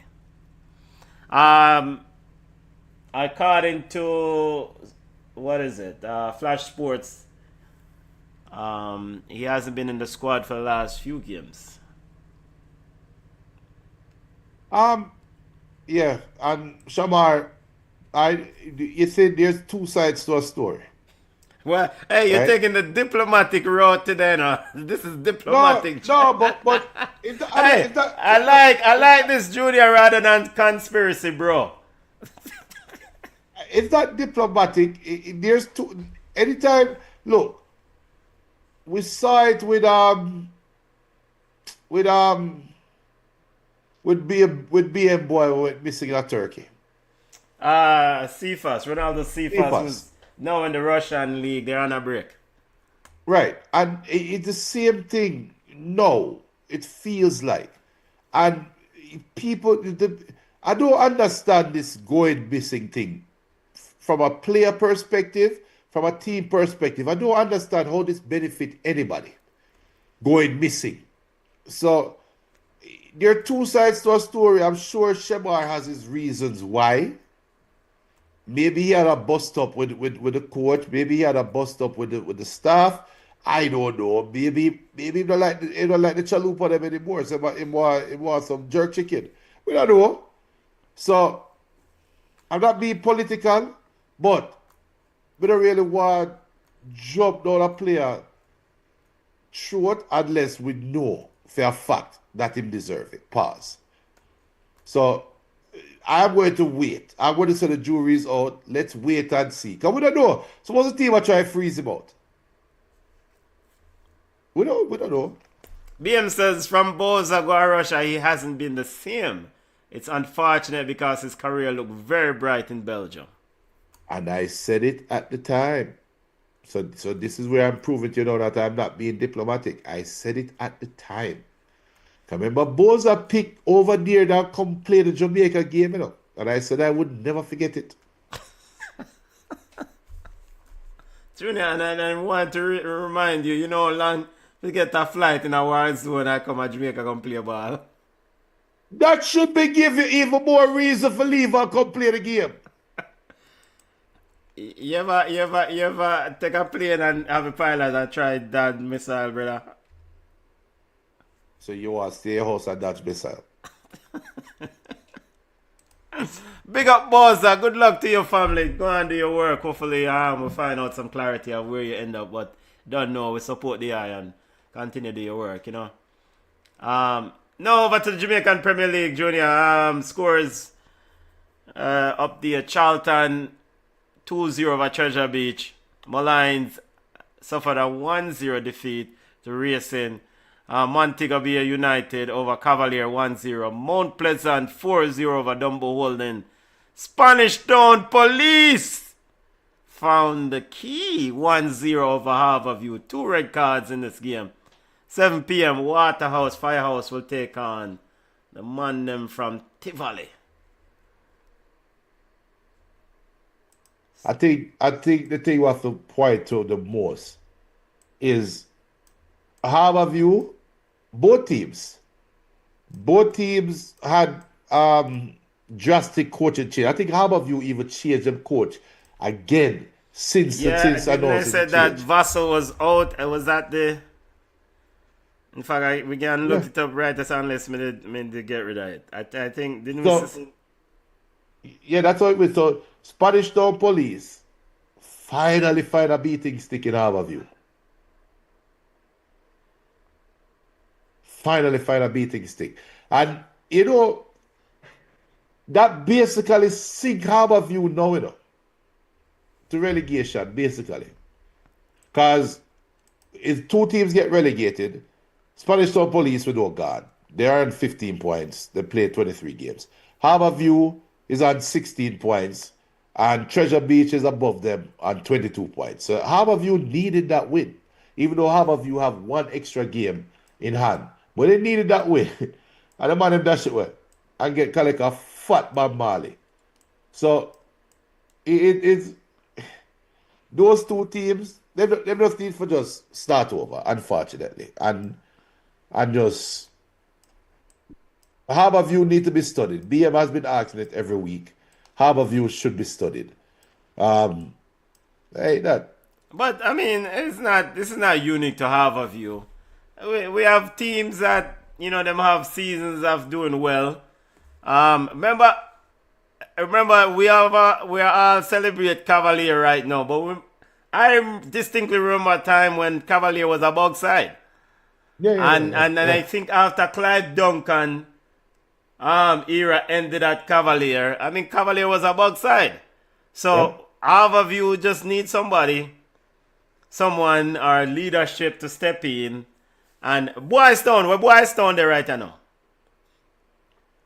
Boys Town still a play ball? That's the question. Do they well, let's see. So I think ultimately, in fact, my club, Reno, you go through domination, and if you have dominant period, but if you don't bring in the right people who can guide the club. So half of you might trip, fall, and get relegated, but it's important that whosoever running the club, the big side over half of you, you know, do right by the club in terms of guiding it forward back to the league. Spanish Town Police I think is a bridge too far with this Premier League this year for them. Yeah. Junior, in all fairness, Boza, he was between a rock and a hard place. This BM says the club wanted him to stay because the season was about to restart from the winter break. This is when he was in Russia. Club wanted him to stay, Junior. So that's so you're looking at Boys Town, I guess. Yeah, they are played. I see that they had a game against Humble Lion in preseason. All them teams are Humble Lion, Las Perfectos, them side. So I mean, it's not tomorrow's not guaranteed to anyone at the end of the day. I mean, you know, and so it's the same thing with football clubs. I mean, if Harborview's ownership no one take care of the club, then we'll gladly lay Harborview to. No, we just need somebody else to take over the mini stadium, because the stadium is. I like the look of mini stadium they have over there. But that's the thing. So Harborview was supposed to be maybe Baby God that can forward and help them. Yeah, well, I think Bibi did a stint as coach a couple of years ago. I'm pretty sure he did. BM says, funny you guys mentioned Boys Town. They played Barbican yesterday in Tier 2. The game was streamed live on YouTube. See there. Boys Town still play ball. Boys Town in a Tier 2. Same place my arena team there.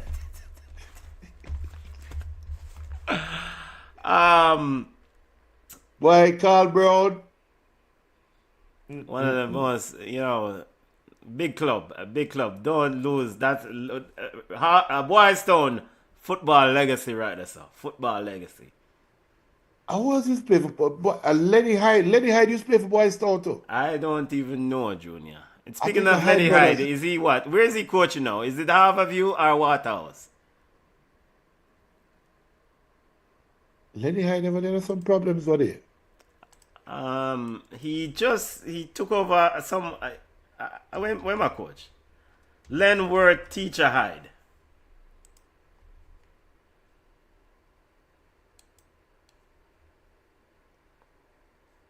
He used to I play know for you black Tival. coach high school. I thought I just see him hired for a coaching role one year. And he played for Tivoli, not Boys Town. Yeah, he played for. Lenny Hyde. Yeah, man. Former Premier League champions Harborview have turned to their third coach. Harborview. And he lose to them. Harborview. And then turn around lose to them. Harborview, the teacher coach. Oh my word! And the teacher there. Ay. Them can't put that on the teacher right now. Yes, BM just confirmed it. Lenny's at Harborview. He said before Mount Pleasant, there was Harborview. It's sad to see what's happening. I can't put that on the teacher right now. I mean, I don't know if you have the right students for this job, yeah, brother. Yo, bring back Wendell Downswell. All right, speaking of Wendell Downswell, it's a good thing you mentioned this because we have to put some respect on Wendell Downswell's name. Junior Wendell Downswell led the Reggae Boys, young Reggae Boys, to the Youth 17 World Cup. And it must be pointed out that Wendell Downswell was the head coach of the 2011 Reggae Boys team that qualified for that edition of that World Cup. He also was part of the coaching staff that qualified at the 1999 Youth 17 World Cup. So Wendell Downswell know how to carry people go Youth 17 World Cup. Yep. So, Wednesday night you tell me about low-hanging fruit and rare. Let's go ahead and just get the record straight, Big up Wendell, because as a former Reno coach, we have to big you up. Yeah, man. When there's a proper coach, Wendell Downswell has proven himself now to be a proper coach. And you know what is even great about it? Is that he has stemmed and showed his success through multiple generations. So he's seen different levels of football, different styles of football, and still found success at that level. Many will question why wasn't he running the program consistently? Maybe the technical director job is probably a bridge too far. Just make him coach. Just make him coach. And actually, so I went back and looked at that 99 team and that 2011 Youth 17 team. And when you look back at some of these teams that the Reggae Boys had back in the day, you make you all depressed about Jamaican football. It make you depressed about Jamaican football. You end up saying, if those players had the opportunity that Jamaica has right now, what would they be doing? The 2011 team had Cardell Bembo, age 16 at the time, baller. What became of Cardell Bembo? Alvaz Powell.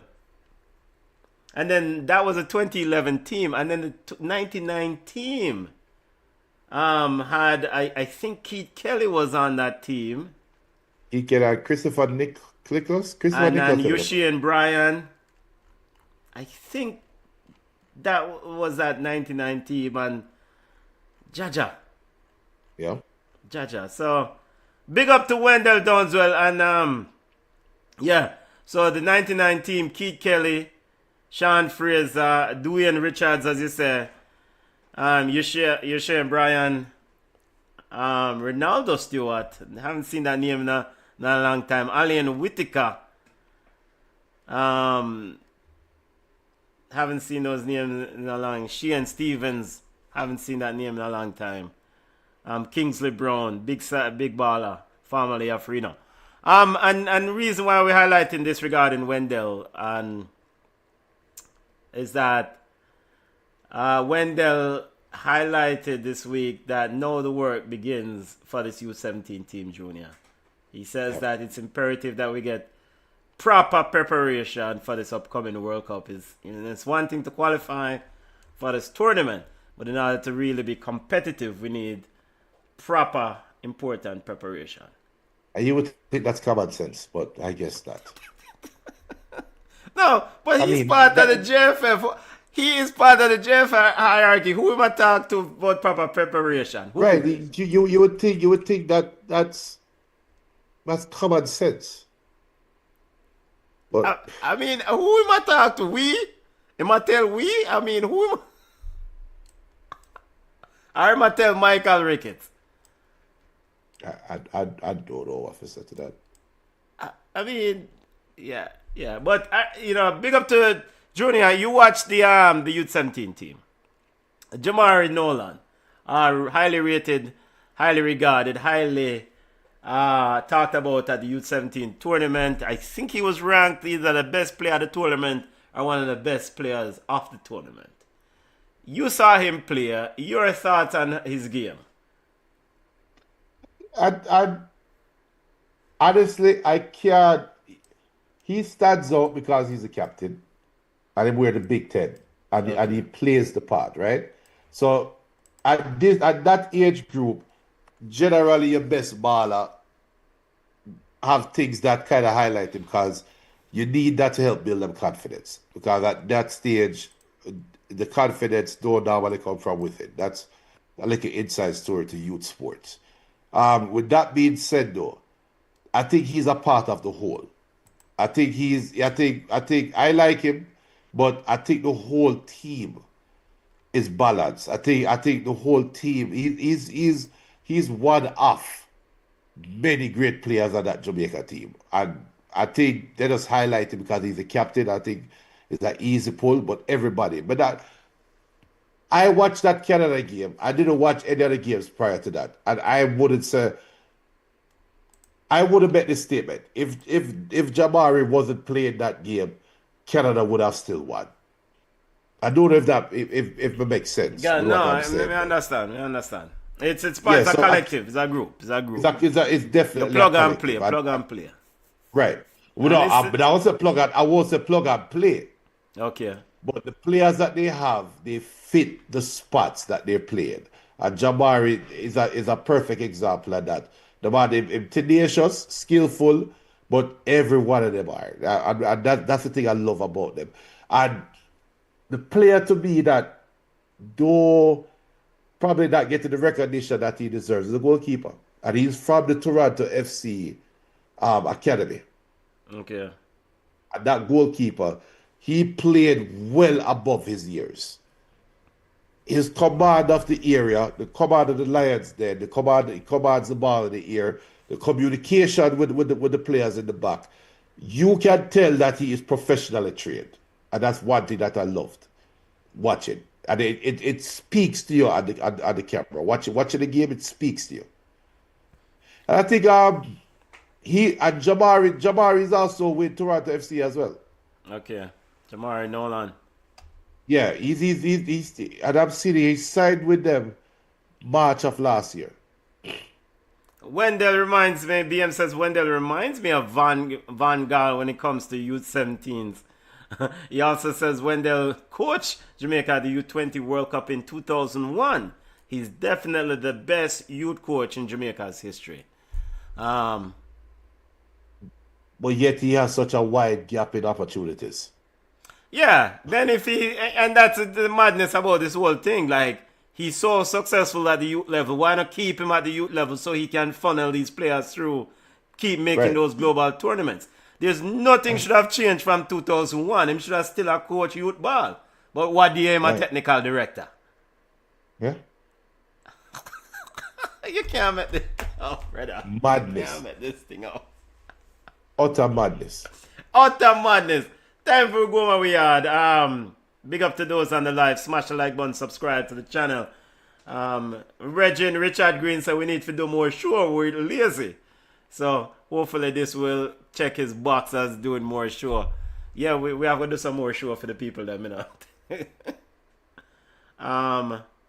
Lyles and Berger stood out as well. Berger stood out as well. Yeah. Lyles. Yeah. Lyles at number 7, right? I think so. I think both players played for JC in the Manning Cup. Yeah. But I mean, Lyles were number 7. Like you mentioned, is that, you know, building on these players for future success. We can't celebrate them enough, you know. And maybe the senior players can use motivation from this, Junior. Yeah. You know, something I want to ask you. Wendell Downswell said that they will continue to look for more players for the World Cup. Evaluate players for the World Cup. Why, Junior? I mean, you have a team that qualified for the World Cup. Why not just keep the core the same? Why do you need to continually look for more players? The World Cup will come. This is your group. Every man know them rule. This is the group we are going to ride with and keep it moving. No new man now forward in this. I guess you're going to say I'm going to be politically correct. I said earlier that team is very balanced. That team is very good, right? Then no, the onus is now on the coaching staff when they don't tell Altiman, Butler, and et al. to say where. Yeah, when they don't like coaching staff, brother. Yeah, this one squeeze. Big up Altiman.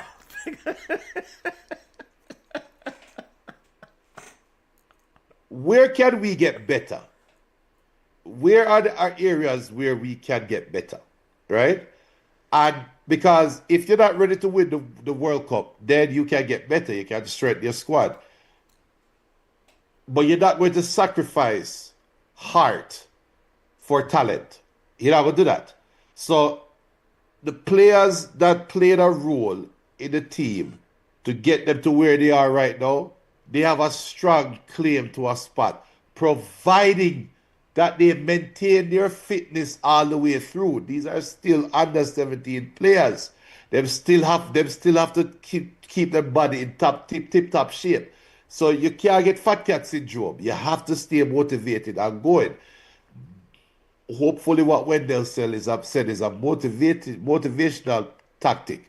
Also, if you have a baller, I don't know. I can't think of a baller right now. But if you have a baller, a 16-year-old that play for Liverpool and get a Premier League start, and he said he would like to play for Jamaica, you tell him no? Yes, no. You are crazy. I am telling him no. You are nuts. You're nuts. No, you're too greedy. I run down everything. All right. So yes, I would hope that they scrutinize this player and go through with a very fine teeth comb, right? But if he pass all the tests, I get all the marks, bring him in. If he makes the team better, bring him in. No, that doesn't mean we're going to go out and find 11 new players. No. So there's some balance that need to be struck. That's why I say you cannot sacrifice heart for talent. You cannot become a mercenary team. We saw that with the 1998 team, and we can't have that now. And ever since then, every World Cup, every team, we are trying to do the same thing. Every time we are qualified for something, we are go try find a bag of foreigners or this so-called. Brethren, you have a core, you have a group of players who contributed to a World Cup qualification. Ride with your group.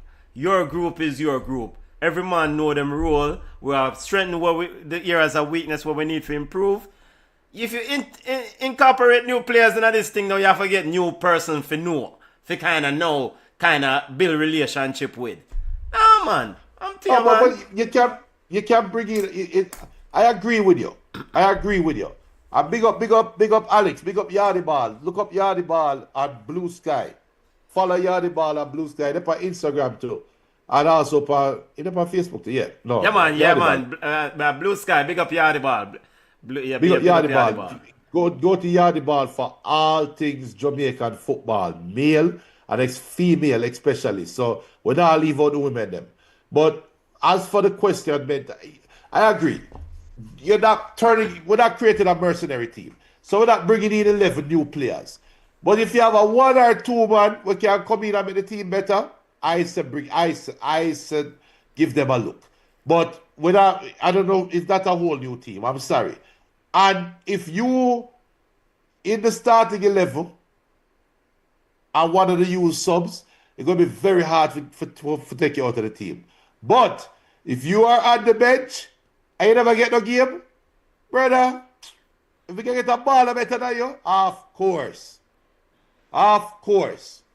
Because remember, I don't think it and came this out is why public. we are struggling for go World Cup, you know.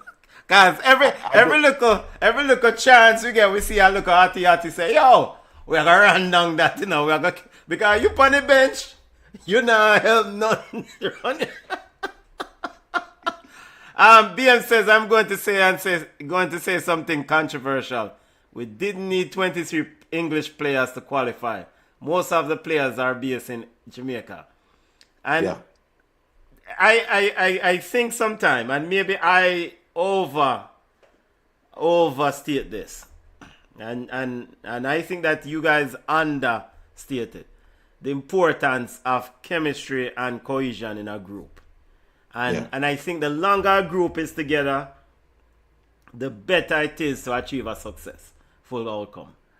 When you start going around now, say, boy, you're going to evaluate new players and bring in new players, then that potentially disrupts the chemistry of the group. And because you're going to introduce a new personality, a new person that you have to assimilate in this group. And I'm like, Brethren, a U17 ball game. These are the best 23 players you have who know each other. Run ball. You know, carry go a World Cup where I work with, you know. Every practice need to be same intense. You have to find a level of punishment. Say if a man drop him work, then there's another way to punish him. But me now going to kick him to the side because all of them have contributed to this achievement and this accomplishment. Well, guess what? It's the 2 best coaches possible running it right now. What? Wendell Downs. What coaches? Let me finish. Wendell Downswell is as Jamaican as a Jamaican can be for a coach. He's as Jamaican as a Jamaican coach can be.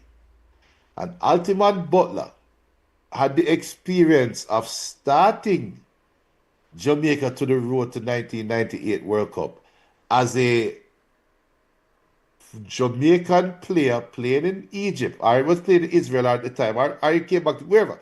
But he was playing foreign, came back with that Paul Young team, and started Jamaica on the road to France, and got kicked to the curb.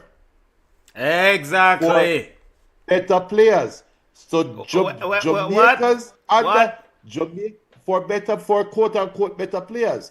So Jamaica's under 17 coaches, I think I can trust them to make the right decisions for the Jamaican players on the team based on their own personal experiences of the past. So using your words carefully there. And a damn good statement, you're emphasizing. It's a damn good statement, sir. You know, Because I guess what? think I stand with Altman and Wendell to recognize, say, yo, nobody go around and not scouting the players. No man never come, the new man no need for this. But that's the thing. I big up Wendell. Remember how Wendell Downswell they sit down in the press conference with Rudolph Speed, you know. Benton, look for the man for big press conference. You are telling me a man will sit down like this.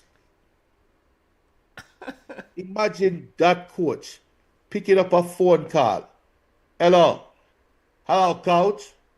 This is whatever from whatever FC academy in whatever country. I heard that you were the coach of Jamaican under 17 team that made it to the World Cup. Guess what? I have a player for you. Look how Wendell Dowsell face. Imagine Wendell get that phone call, man. That Yo. and the longest kiss teeth him going. That the brother going here, the longest kiss teeth in history. In history. So I think Jamaica have the right coaches. What would be messed up is if you hear so there's a change in coaching staff. That would be messed up. Well, that can't happen either. Why do you mean that can't happen? That can't happen. I mean, does Michael Ricketts want to win another run in the office? Wendell Downswell being part of the power dynamic in the Westmoreland FA and the Western FA. Yo, you're going to need votes when election time coming up. Wendell Downswell was given this job as a retirement package. You served us well. You still want to coach football.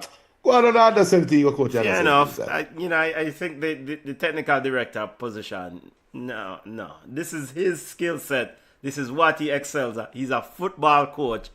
Reno, as a Reno man, I've seen it firsthand in the 90s when he coached Reno. And he has done it multiple times with young players qualifying for major tournament. It's not everybody a fashion model. Not everybody need to be on front page. Some people need to be on our back and do the heavy lifting for build for future generation. And Wendell Downswell is that sort of coach. Need to run our back and build the next generation of young ballers because that's what he does and does well. Not need to be no technical director. So why are you adding fuel to the fire for Michael Ricketts now to sit down and say, do I want Wendell Downswell to be in front of a microphone in Qatar? He sounds well. He does well. I mean, No, I know he does well, but this could be a reason for him to say, yo, bring in a speaky spooky coach. I mean, we are Black Road if that happened. Westmoreland are Black Road if that happened. You know, there's so many insensitive things I could say. Yeah, I know, but Westmoreland really matter. We know. We'll have to tell everybody, say, my family come from Westmoreland, so we can take liberty. But we leave it No, well, don't take liberty, because we kick you out. And we do not recognize, but Westmoreland, they don't know how you go. Wendell Downswell, big up yourself. And for the record, if they ever try to do something like that, BCN will be blocking the roads for Wendell Downswell. Can we say that as a fact? What, electronic road? I mean, we just have to work with you. Fire, yes. Remember, there's precedent. We saw this with the women's team. Remember, there's precedent to a team qualifying and coach change. And it's a good thing you mentioned the women's team because we still haven't heard anything about Hubert Busby contract extension. BM, any word on Hubert Busby Jr. getting a renewal? It ended in... haven't seen anything about it. And Camo and said on it either. So it's pending litigation, sir. Yeah. BM says you guys might be onto something. JFF does some weird things. They may decide to change coaching staff and players. BM, we've seen it. I've seen this movie before multiple times. Alex said your lucky speed never declared himself coach at the under 17s too. Thank you for your attention to the matter. Look, yo, we have seen this movie before. Altiman Butler might be a very good safeguard for Wendell Downswell. Altiman Butler, we don't know, and we'll link him. Maybe he will put himself on him. I don't know. But I'm telling you right now, it is not outside of the realm of possibility that the GFF sit down, Jamaica qualify. Yeah, we qualify for the World Cup. We'll go World Cup. Boy, free trip. We'll go Qatar. Ray. We're going to make a change. Boy, we might have a thing about make a change, because, Jano, Wendell Downsville, we really want him to coach a team? Yo, Qatar, if we have the right profile of a coach, we can bring in new marketing and new sponsorship, You think Adidas will have one? You think Nike will have sponsor with Wendell Downsville as a coach? Hold on. We can't have sponsors that dictate, but it does happen. It does happen. We can't have sponsors that dictate who are coaching it, but it does happen.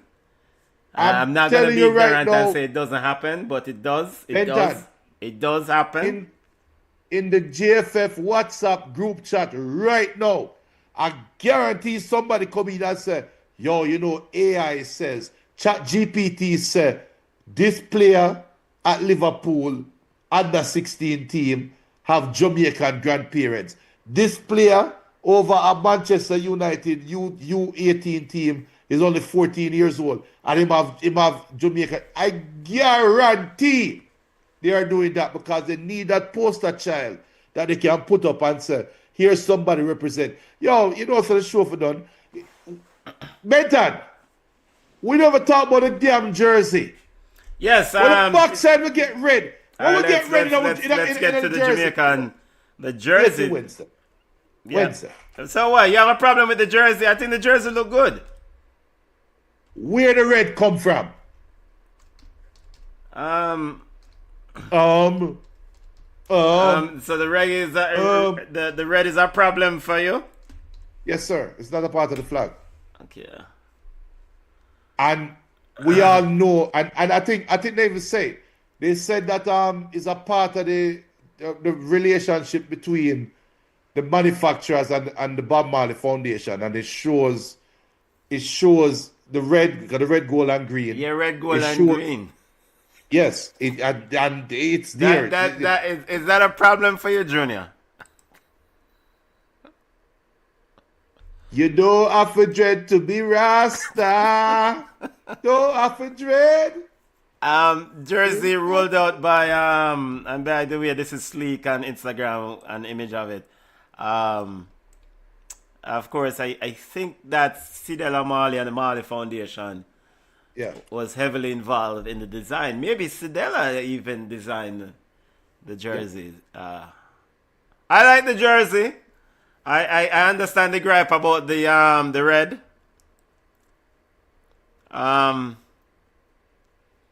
I more have an issue with some of the modelers, because them man don't give me no vibes to buy a jersey, a model jersey. Better we put some of the ladies in a jersey. Or some of the U17 players, as Donald said. And let me tell you something. People, Benton pissed me off. I forget to tell you. Benton, why Casey Palmer a model jersey, Bridget? Thank you, Benton. And you said Casey Palmer in the group chat. What was the picture? I said, what the blood?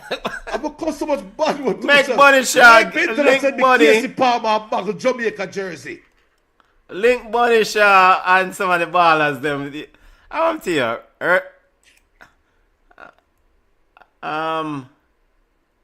I like the jersey. BM says the jersey is creative. I like it. It's a Bob Marley Rastafari inspired kit. And everybody know I have nothing against the Rastafarian culture. Junior, choose your next words carefully, because I'm choosing my words carefully. I have nothing against the Rastafarian culture. But the jersey represents the flag of the country. There is no red in the flag. And take that up to our president of Jamaica Football Federation. I like the jersey. I'll take it up to them. I like the jersey too. I go and buy one. I'm going to buy one. I have it for the next game, for the New Caledonia game. I'm going to buy last black jersey. I'm going to graduate it and get the new one with the red sleeves. So to show you guys that I'm not bad minding the jersey. However, You know, I have a green screen, so I can't use the green. And Junior, this is why the red. This may have answered your question about the red in the jersey, as Alex pointed out. It's an addition to honor Bob, the original gang, and hence the red was part of it. Okay. So I mean, we can't give Bob Marley a small allowance right so regarding this jersey, because the jersey is honoring his legacy. Both jerseys have red in it. BM said we burn out Babylon when them do folly. This is not one of those times. Big up to Adidas for the Rastafarian inspired kids. BM said we burn out Babylon when them do folly. This is not one of those times. Big up to Adidas for the Rastafarian inspired kids. But I think more importantly for me though is that it's hard for me I want to get excited about the kit, and at the same time the campaign just mash up my meds for a day. Yeah.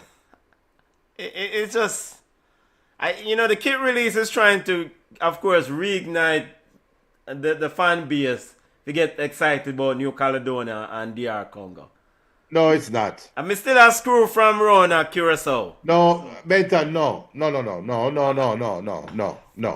They're not. The release of the kit is not for Jamaica playing against New Caledonia. The release of the kit is for Bob Marley's birthday.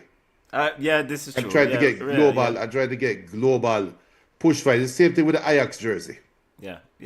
It have nothing to do with New Caledonia and Jamaica. I think people go and buy the kit and not even know that Jamaica playing a game 3 weeks from now, 4 weeks from now. So this is why I would use this opportunity to promote the Reggae Girls, the successful national team. But they don't play enough for that success to How you mean them not play enough? Them have big competitions coming up and they've qualified for World Cups after World Cup. Yeah, but you for the jersey, all right. The marketing of the jersey is around Reggae Month, February. It's around Bob Marley's birthday, right? Is that around Bob Marley's birthday and what you say first? Reggae Boys? And Reggae Month. Is it February Reggae Month? Yeah, Reggae Month. Yeah. Yeah. And then you have Black History Month and all of that, everything tying together. So you have the red, gold, and green, which also represents Ethiopia. And is a lot tying to that. There's a lot tying to that color scheme, right? And it's no secret why they pick February. If you want to use the Reggae Girls to market it, they need to be doing something as a collective that when I use them as my marketing tool, it has to be shown out there. After February, them jersey are not wearing anymore. Worse if we lose to New Caledonia. But I would envision that if you're marketing a product, you want to market it with the winners, right? You want, yes. You don't want losers and market your product. And the Reggae Boys right now are losers.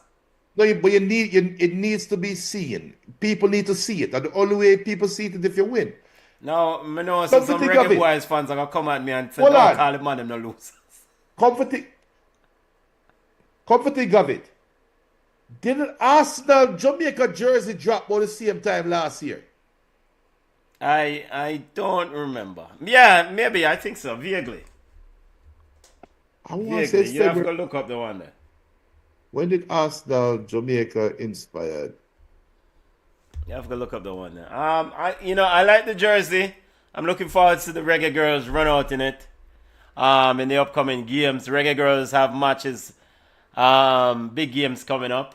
As for the Reggae Boys, good luck. August. It was in August with their official, when they do their official kit release. And also I will say this, Junior. The background of this statement, I don't know anything additional before I make the statement, but I'm gonna make it anyway. It warms my heart a little bit to see that Sidela Marley is still willing to be involved in football after the whole passa thing I go on with JFF and there's a window or there's a door or there's an avenue or there's an outlet still open there to possibly rekindle and maybe hopefully get Sidela Marley back involved with the Reggae Girls. That is my hope. That is my... So Sidela, when you watch Ball Chat or BCN Sports, please, may I beg you, return to spearhead the Reggae Girls. They need that face. But in her release when she left, the capacity of the Reggae Girls support, didn't she say that she wasn't going anywhere? She was just putting her energy in elsewhere because she still loves Jamaica, she loves Jamaica sport. And we know she support the basketball team. We know she heavily supporting the basketball team. Yes, I want the energy back over Reggae Girls. Basketball, yo. Man, good luck, brother. Reggae Girls, we are saying right there, so basketball can't wait. All right. World Cup one go Brazil 2027. And yeah, good luck to the basketballers. We know you don't want to make World Cup and everything, but good luck. But the Reggae Girls, we are saying, because not only want to make the World Cup, we also want to advance deep into that 2027 World Cup in Brazil, not just round of 16, semi-final type of thing, we are saying. And I think with Sidela Marley involved, you get more friendly games, more resources being pumped into the program right now than listening to a man talk about. Well, former Gensec, I say, well, women's football now make no money, so them things are not really important. As me now put words in my mouth, Mr. Chung did say. So I think for the Reggae Girls need someone powerful to be able to force the JFF to take Jamaican football seriously. Jamaican women's football seriously. Because, alright, you know, you just talk about kit and we need to go my way on. But maybe just touch this one here. Jamaica had FIFA inspectors on site this week for the 2031 World Cup bid with USA, Costa Rica, and Mexico. The joint bid. And, you know, Mr. Mike Cricket said Omar McFarlane, who is the, I think, interim GenSec, put together a group, a contingent, a group contingent of six members who give them the tour. And Miss Elaine Walker Brown, I think that's her name. President of St. Catherine FA, was part of that group. And Mr. Ricketts said that, you know, even though the repairs are planned for the stadium, you know, hopefully FIFA will understand and recognize that, you know, these things are planned in the future and don't go too hard on them because of the lack of infrastructure being completed or rare, you know. But that aside, I mean, he spoke at length about how this will help Jamaican women's football. But you would think that would have like women's football helped by now regarding since the World Cup. We have made 2 World Cups. And still Jamaican football leagues, women's football league, now get the investment that they need. And it's just we don't know who are coaching women's football because the national team, because from what we hear, Busby is under assessment or under review. We don't know if he's gonna be retained as coach. So those are the things. If we take women's football seriously, for AKA co-host the World Cup, act like it. Don't say we do it, act like it. And acting like it means that you invest in a league properly. You invest in a development of your players properly. Now, yeah, I guess I'm going to wait for the money from the windfall from 2031 if you then do them things. Right. Yes. So then you don't care about women's football then. So who guarantees in a 2031 when you get the windfall of money you're going to do it?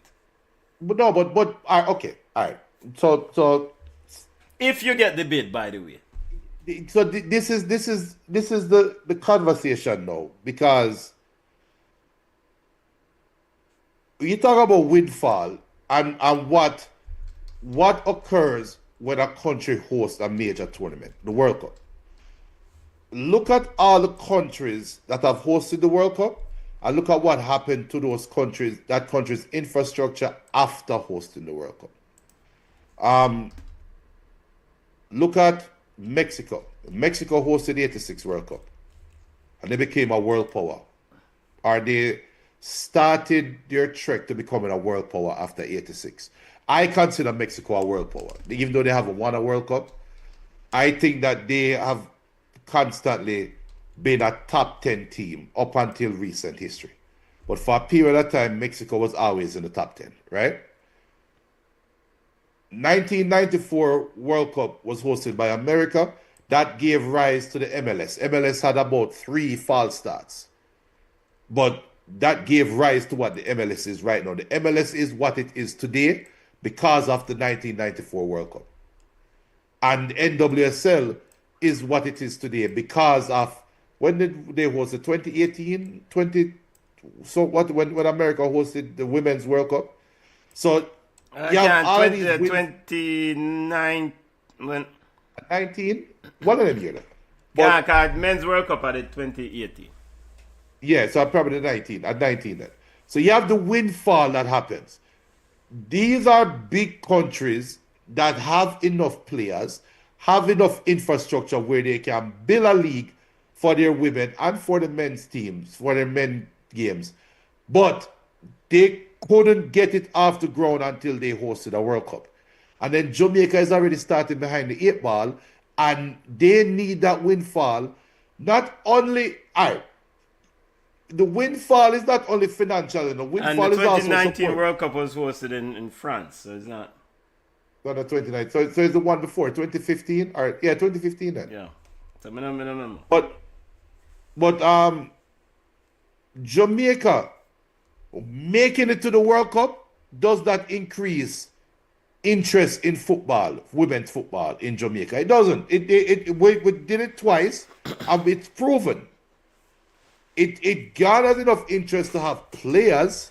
I have a good amount of players that have some measurable talent, but it doesn't bring in corporate money into Jamaican football for the women.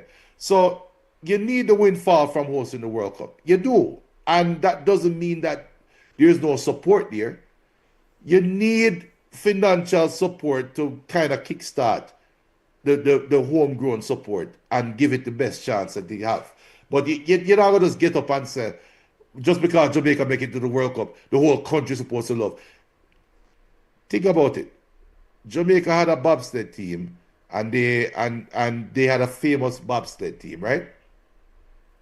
You see Jamaica put up any bobsled communities, any bobsled camps, any bobsled anything around Jamaica? So why we expect the same thing now to not happen for the Jamaican women football team? It's the same thing. Jamaican women football is synonymous to the bobsled team. And I disagree. You know that is a rash argument we gave a while ago. No, I disagree. Give me credit. Give me credit. No, I disagree. That is a rash argument. But listen, your point is that I guess your metric of success is that corporate Jamaica gets involved. Is that the key metric, right? Yeah, and for corporate Jamaica to get involved, public support have to be at optimum, because nobody ever spend corporate money for a dead stock. And so there you go. So when you qualified for the World Cup, whether it's the 2019, the 2023 World Cup, when you qualified, FIFA, and granted they were under some sort of FIFA oversight, so access to funds was limited because rare. But then they cleared the access, the oversight, so now they don't have access to funds. If I fundamentally believe that if you properly develop a women's league in Jamaica, the fans will support it. Okay. Fans will support it. It's just like the same thing with the Jamaican Premier League.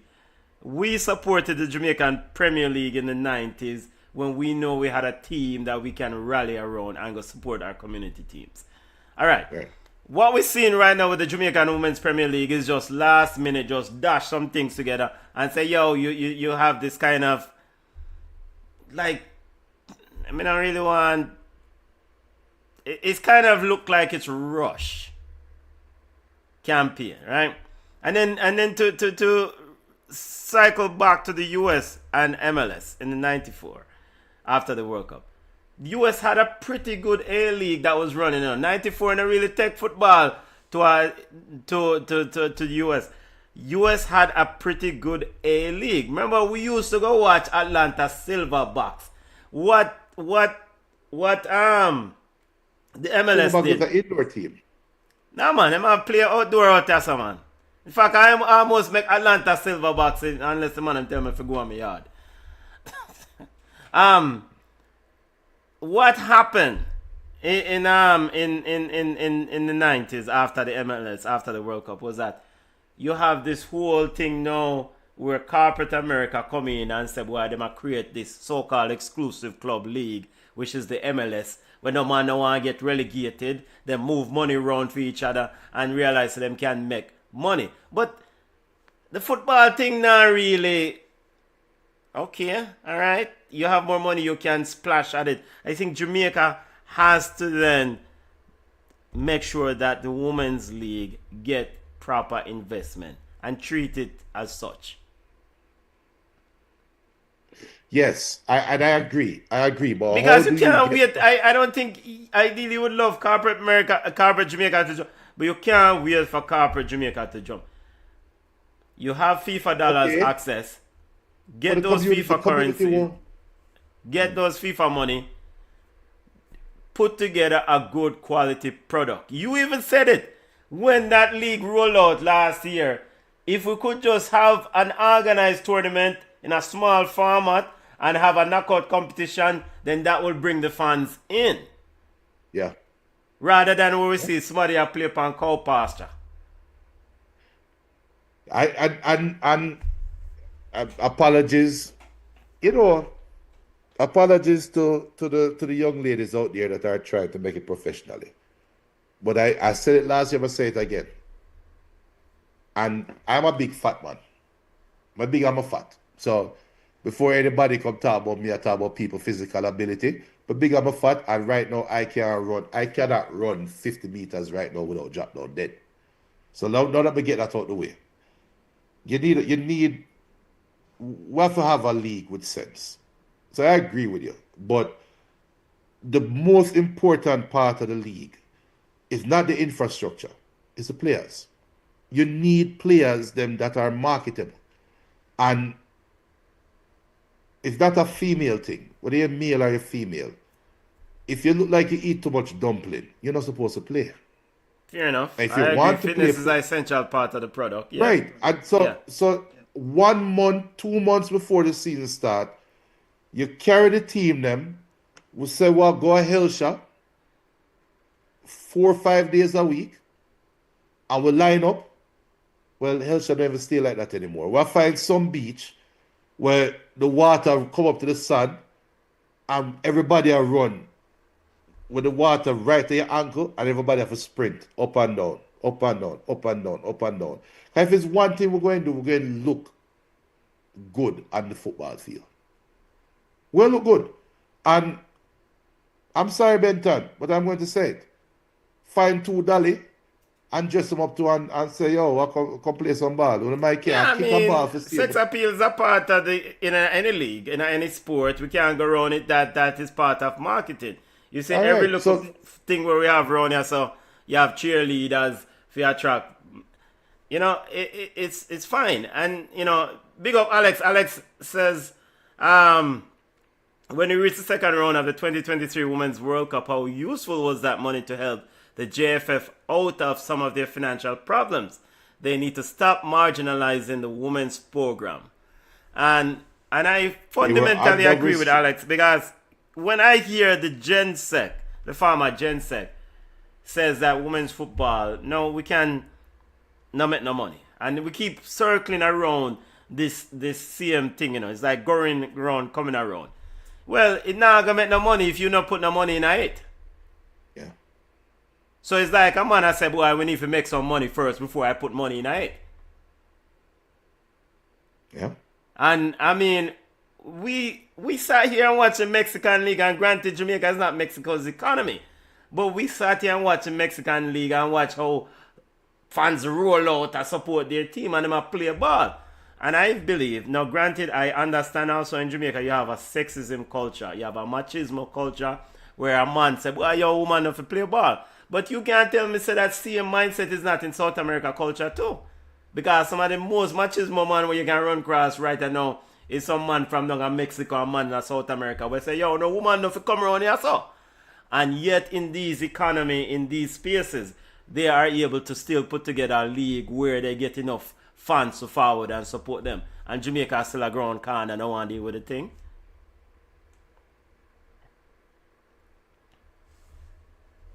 All right, so I believe you with this controversial statement, and I've said this many times on Ball Chat. I'm gonna leave you with this. BM says that comment was very short-sighted from Dennis Chung. I'm gonna leave you and BM and Alex, everybody, and big up all and Mario and everybody while listening under the quiet. Yo, subscribe, smash the like button. You ready, Benton? You ready for this? Yeah, go ahead, Junior. Jamaica is not a football country.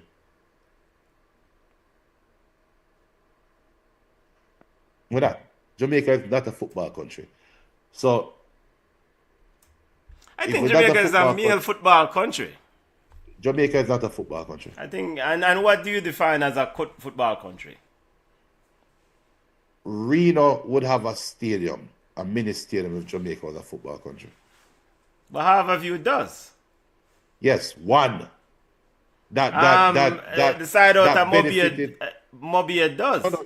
No, but you understand the point that I'm making. Yeah, I may understand the point you're making. So they're not. Jamaica is not a football country. But Jamaica is a what have you done for me lately country, and we will support that. But they're not a football country. Not in Jamaica. We need to come to, in my opinion, we need to come to grips with reality. Internationally, outside of Jamaica, we support Jamaica. We support all things Jamaica. And the national football program benefits from that. The schoolboy football benefits from school pride. But Jamaica is not a football country. We're not a football country. The JPL, if Jamaica was a football country, JPL would have found its way on CONCACAF. They would have found a way to be televised somewhere because there's a buzz about it. There's an energy about it. We're not.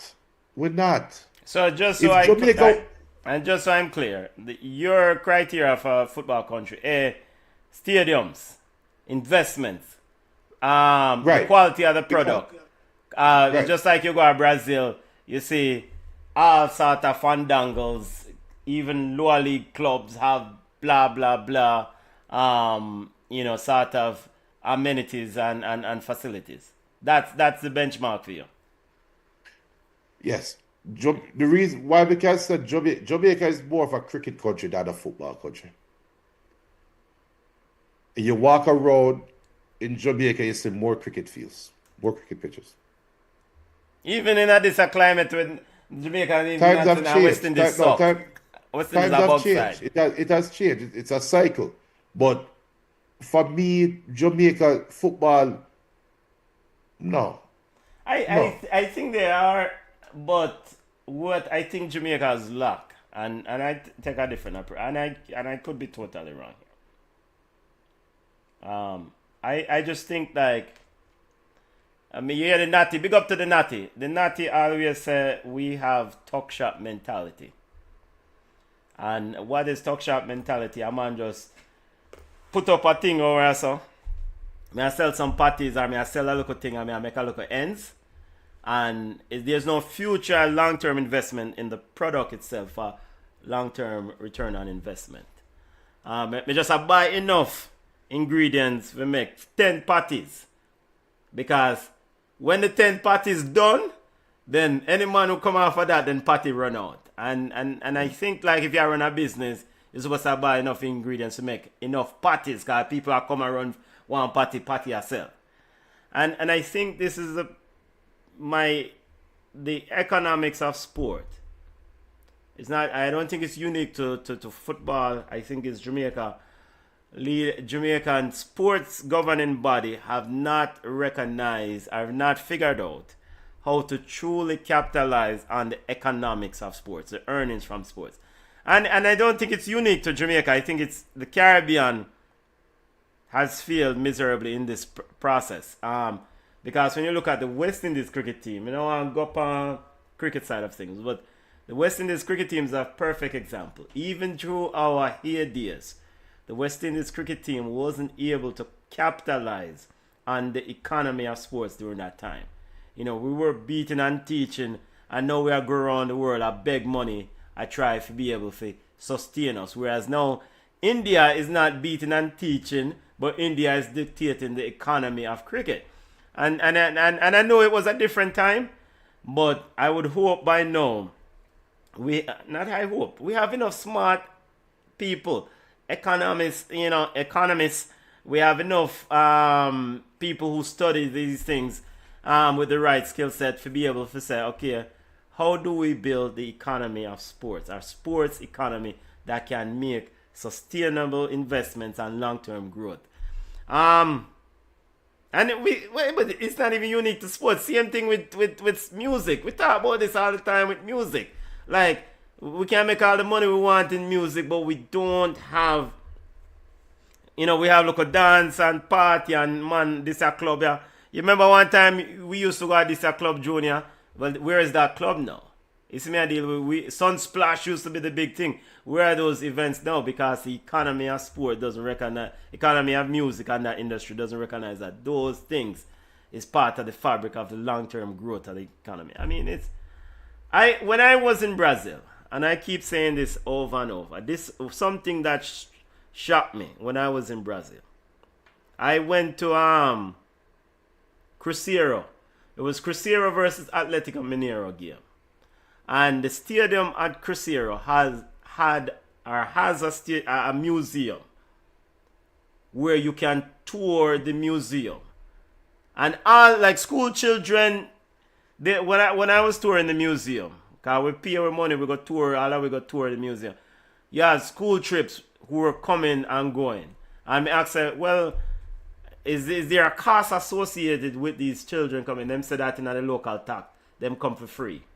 Because that is part of the economy of educating the legacy of football. And I thought, I never even think about that. I'm like, why Reno not have some place where I can go say, well, yo, celebrate the legacy of Reno? No. So that's part of the economy of sports. Yeah. Yeah, it's something really for discuss. Let's see. Alex says that BM says Jamaica is no longer a cricket country. The sport is slowly dying. Alex says we are more of a track and field country than a football country. And BM says, so according to Chung, if the reggae girls are profitable, then why did the JFF fight to take over the program from Sedella? Makes no sense. If it's not profitable. Right. Yeah, good question. Alex says, well, we all know that. Alex says schoolboy football is more of a culture in Jamaica than our Premier League. I think school culture, school pride is more. I think I would put that. I would say school pride is more of a culture in Jamaica than the Premier League. Look at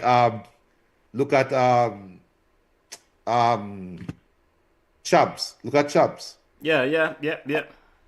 Bia says Jamaica isn't a sports country, period. Corporate Jamaica and the government don't see sports as a business, but mostly social intervention.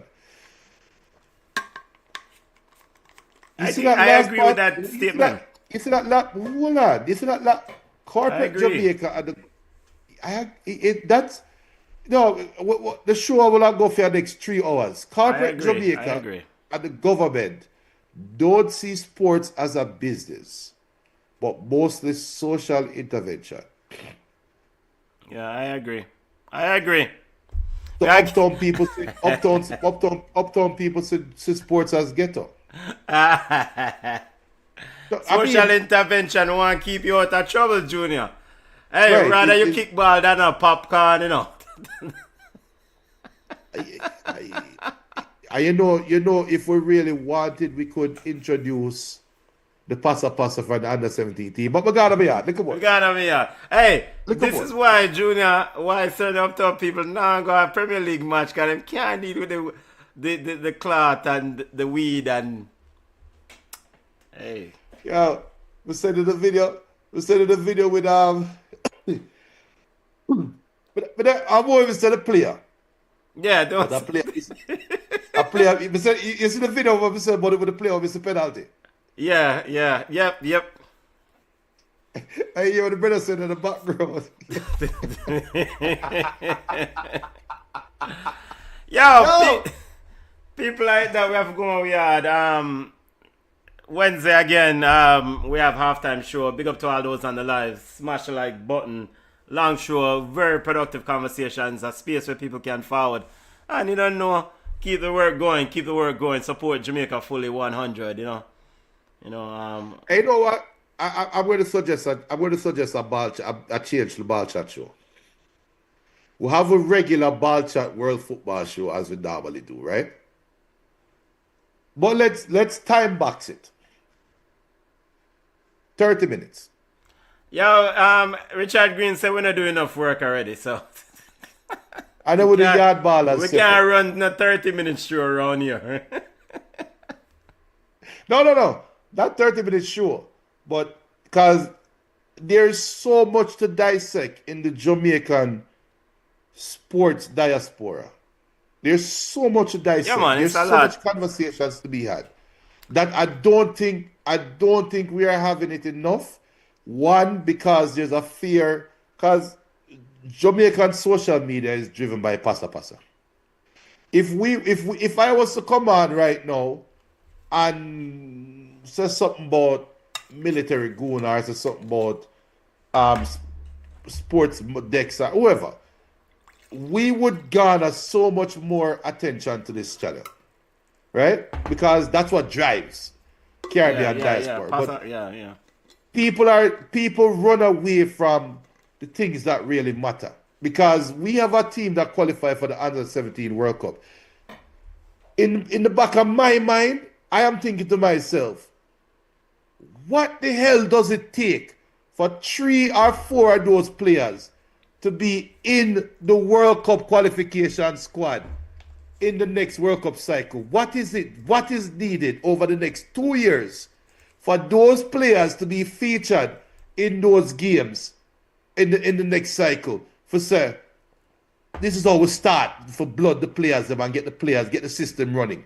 How much old player going still hang on? Them are, I shouldn't call it the name. Certain players are supposed to want to play next World Cup cycle, but they would make themselves available because they want another contract. So they need games.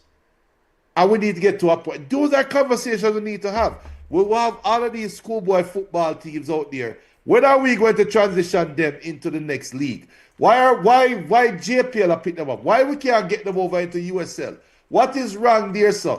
Agents. Why the agents them not reaching out to these players? You know, for talk to Bones. Why they not reaching out to these high school players and saying, brother, do your SAT and get into college? And me come back and forward and talk to you in the next 2 years, 3 years. Because we can't talk to you while you're at college.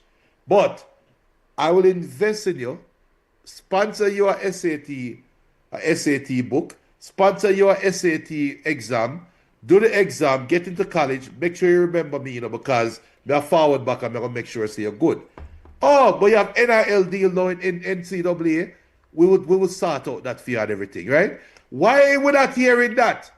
These players that make the under-17 World Cup, Duke, University of North Carolina, Wake Forest, Stanford, Cal, USC, all of these colleges should be saying, that player was supposed to be on my NCAA team next year. Why the hell would I talk about that? You know what? BM says Junior is right. Notice there's no big fanfare surrounding the U17. U17, if they didn't qualify, people would be making videos cursing the JFF and the players. Negativity sells, unfortunately. Yeah, man.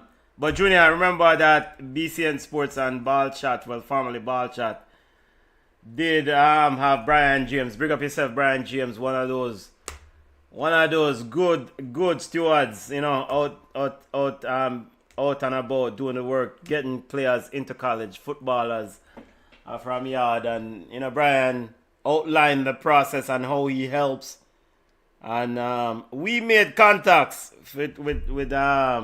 with schools, and you know, it all depends on if schools and coaches are receptive to such contacts too, you know. So. I'm sorry, Benton. They are super receptive. We just need to know the timing. The one we spoke to, that I spoke to, still can't get no WhatsApp. Next thing we know, so the man they are foreign. Listen. The NCAA is governed. No, not universities, you know, Jamaican high school coaches. I need to. No, we're not talking about them. I talk about the reception sometimes we get. Don't even get me started pandemic yet. No, never get me started. Because Brian did offer his services multiple times to not only just fly down, to present exactly how to move players. Some coaches was on board, some coaches, yard coaches, high school. Listen.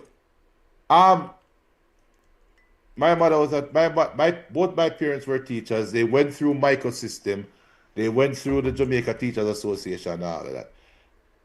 What the governing body name again? ISA. Somebody at ISA. You don't have to give us credit. I don't want credit for this. You know what would be a great stat for ISA to have? We have a list of athletes. Here's our athletes. Let's say the number is 100. 100 athletes up for graduation this year, and we have 100% graduation rate. And guess what? We have a 40% transition into foreign schools. Okay? America is not the only place you can go play football for a foreign school. You can go England, you can go France, you can go all over. That stat would look so beautiful to sponsors and to people that want to give financial non-profit support.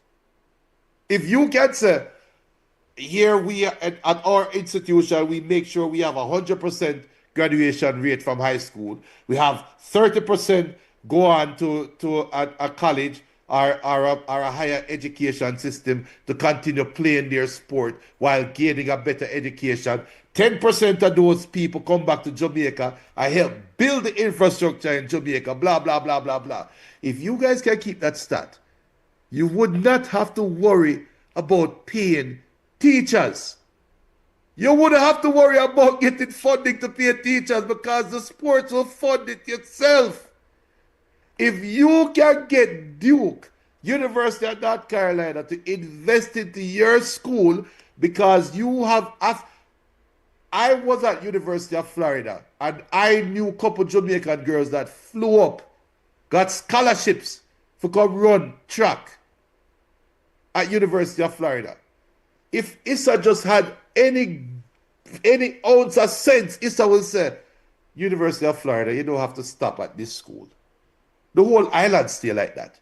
So trust me. But you know that common sense, it must have do that. It must have do that. Yo, Benton, later. They must have do that, Junior. Come on. Later. That must have gone. Later. Because you went to school from 19 how long when that did go on, and with technology advanced now, they must have do that. We're going to call Mr. Wellington and talk to him. Yo. I 3 hour show today. We need solutions. We can identify problems. We need solutions. Junior offering solutions. Left, right. No, we give you the solutions. We need to implement the solutions. Man, must sit up on a cash cow. But man, reggae girls, we know we want to hear about the coach. Time for go man. We are 3 hour show today. Wonderful conversation. Love the vibes. Big up to those on the live. Junior, time for we take ourselves now. I eat some food, yeah. Yo, BM, big up yourself. Alex, big up, big up, big up, big up, big up, big up, big up, big up. Big up Yardy Ball. Check out Yardy Ball at Blue Sky. Wall-to-wall coverage of football and what? Yardy Ball over Facebook too, and all wherever you get your social media platform. Subscribe to Yardy Ball, man. Big up, big up. Junior, hit that, you know. Look more, you know. We gone and we had. Yeah, man, later.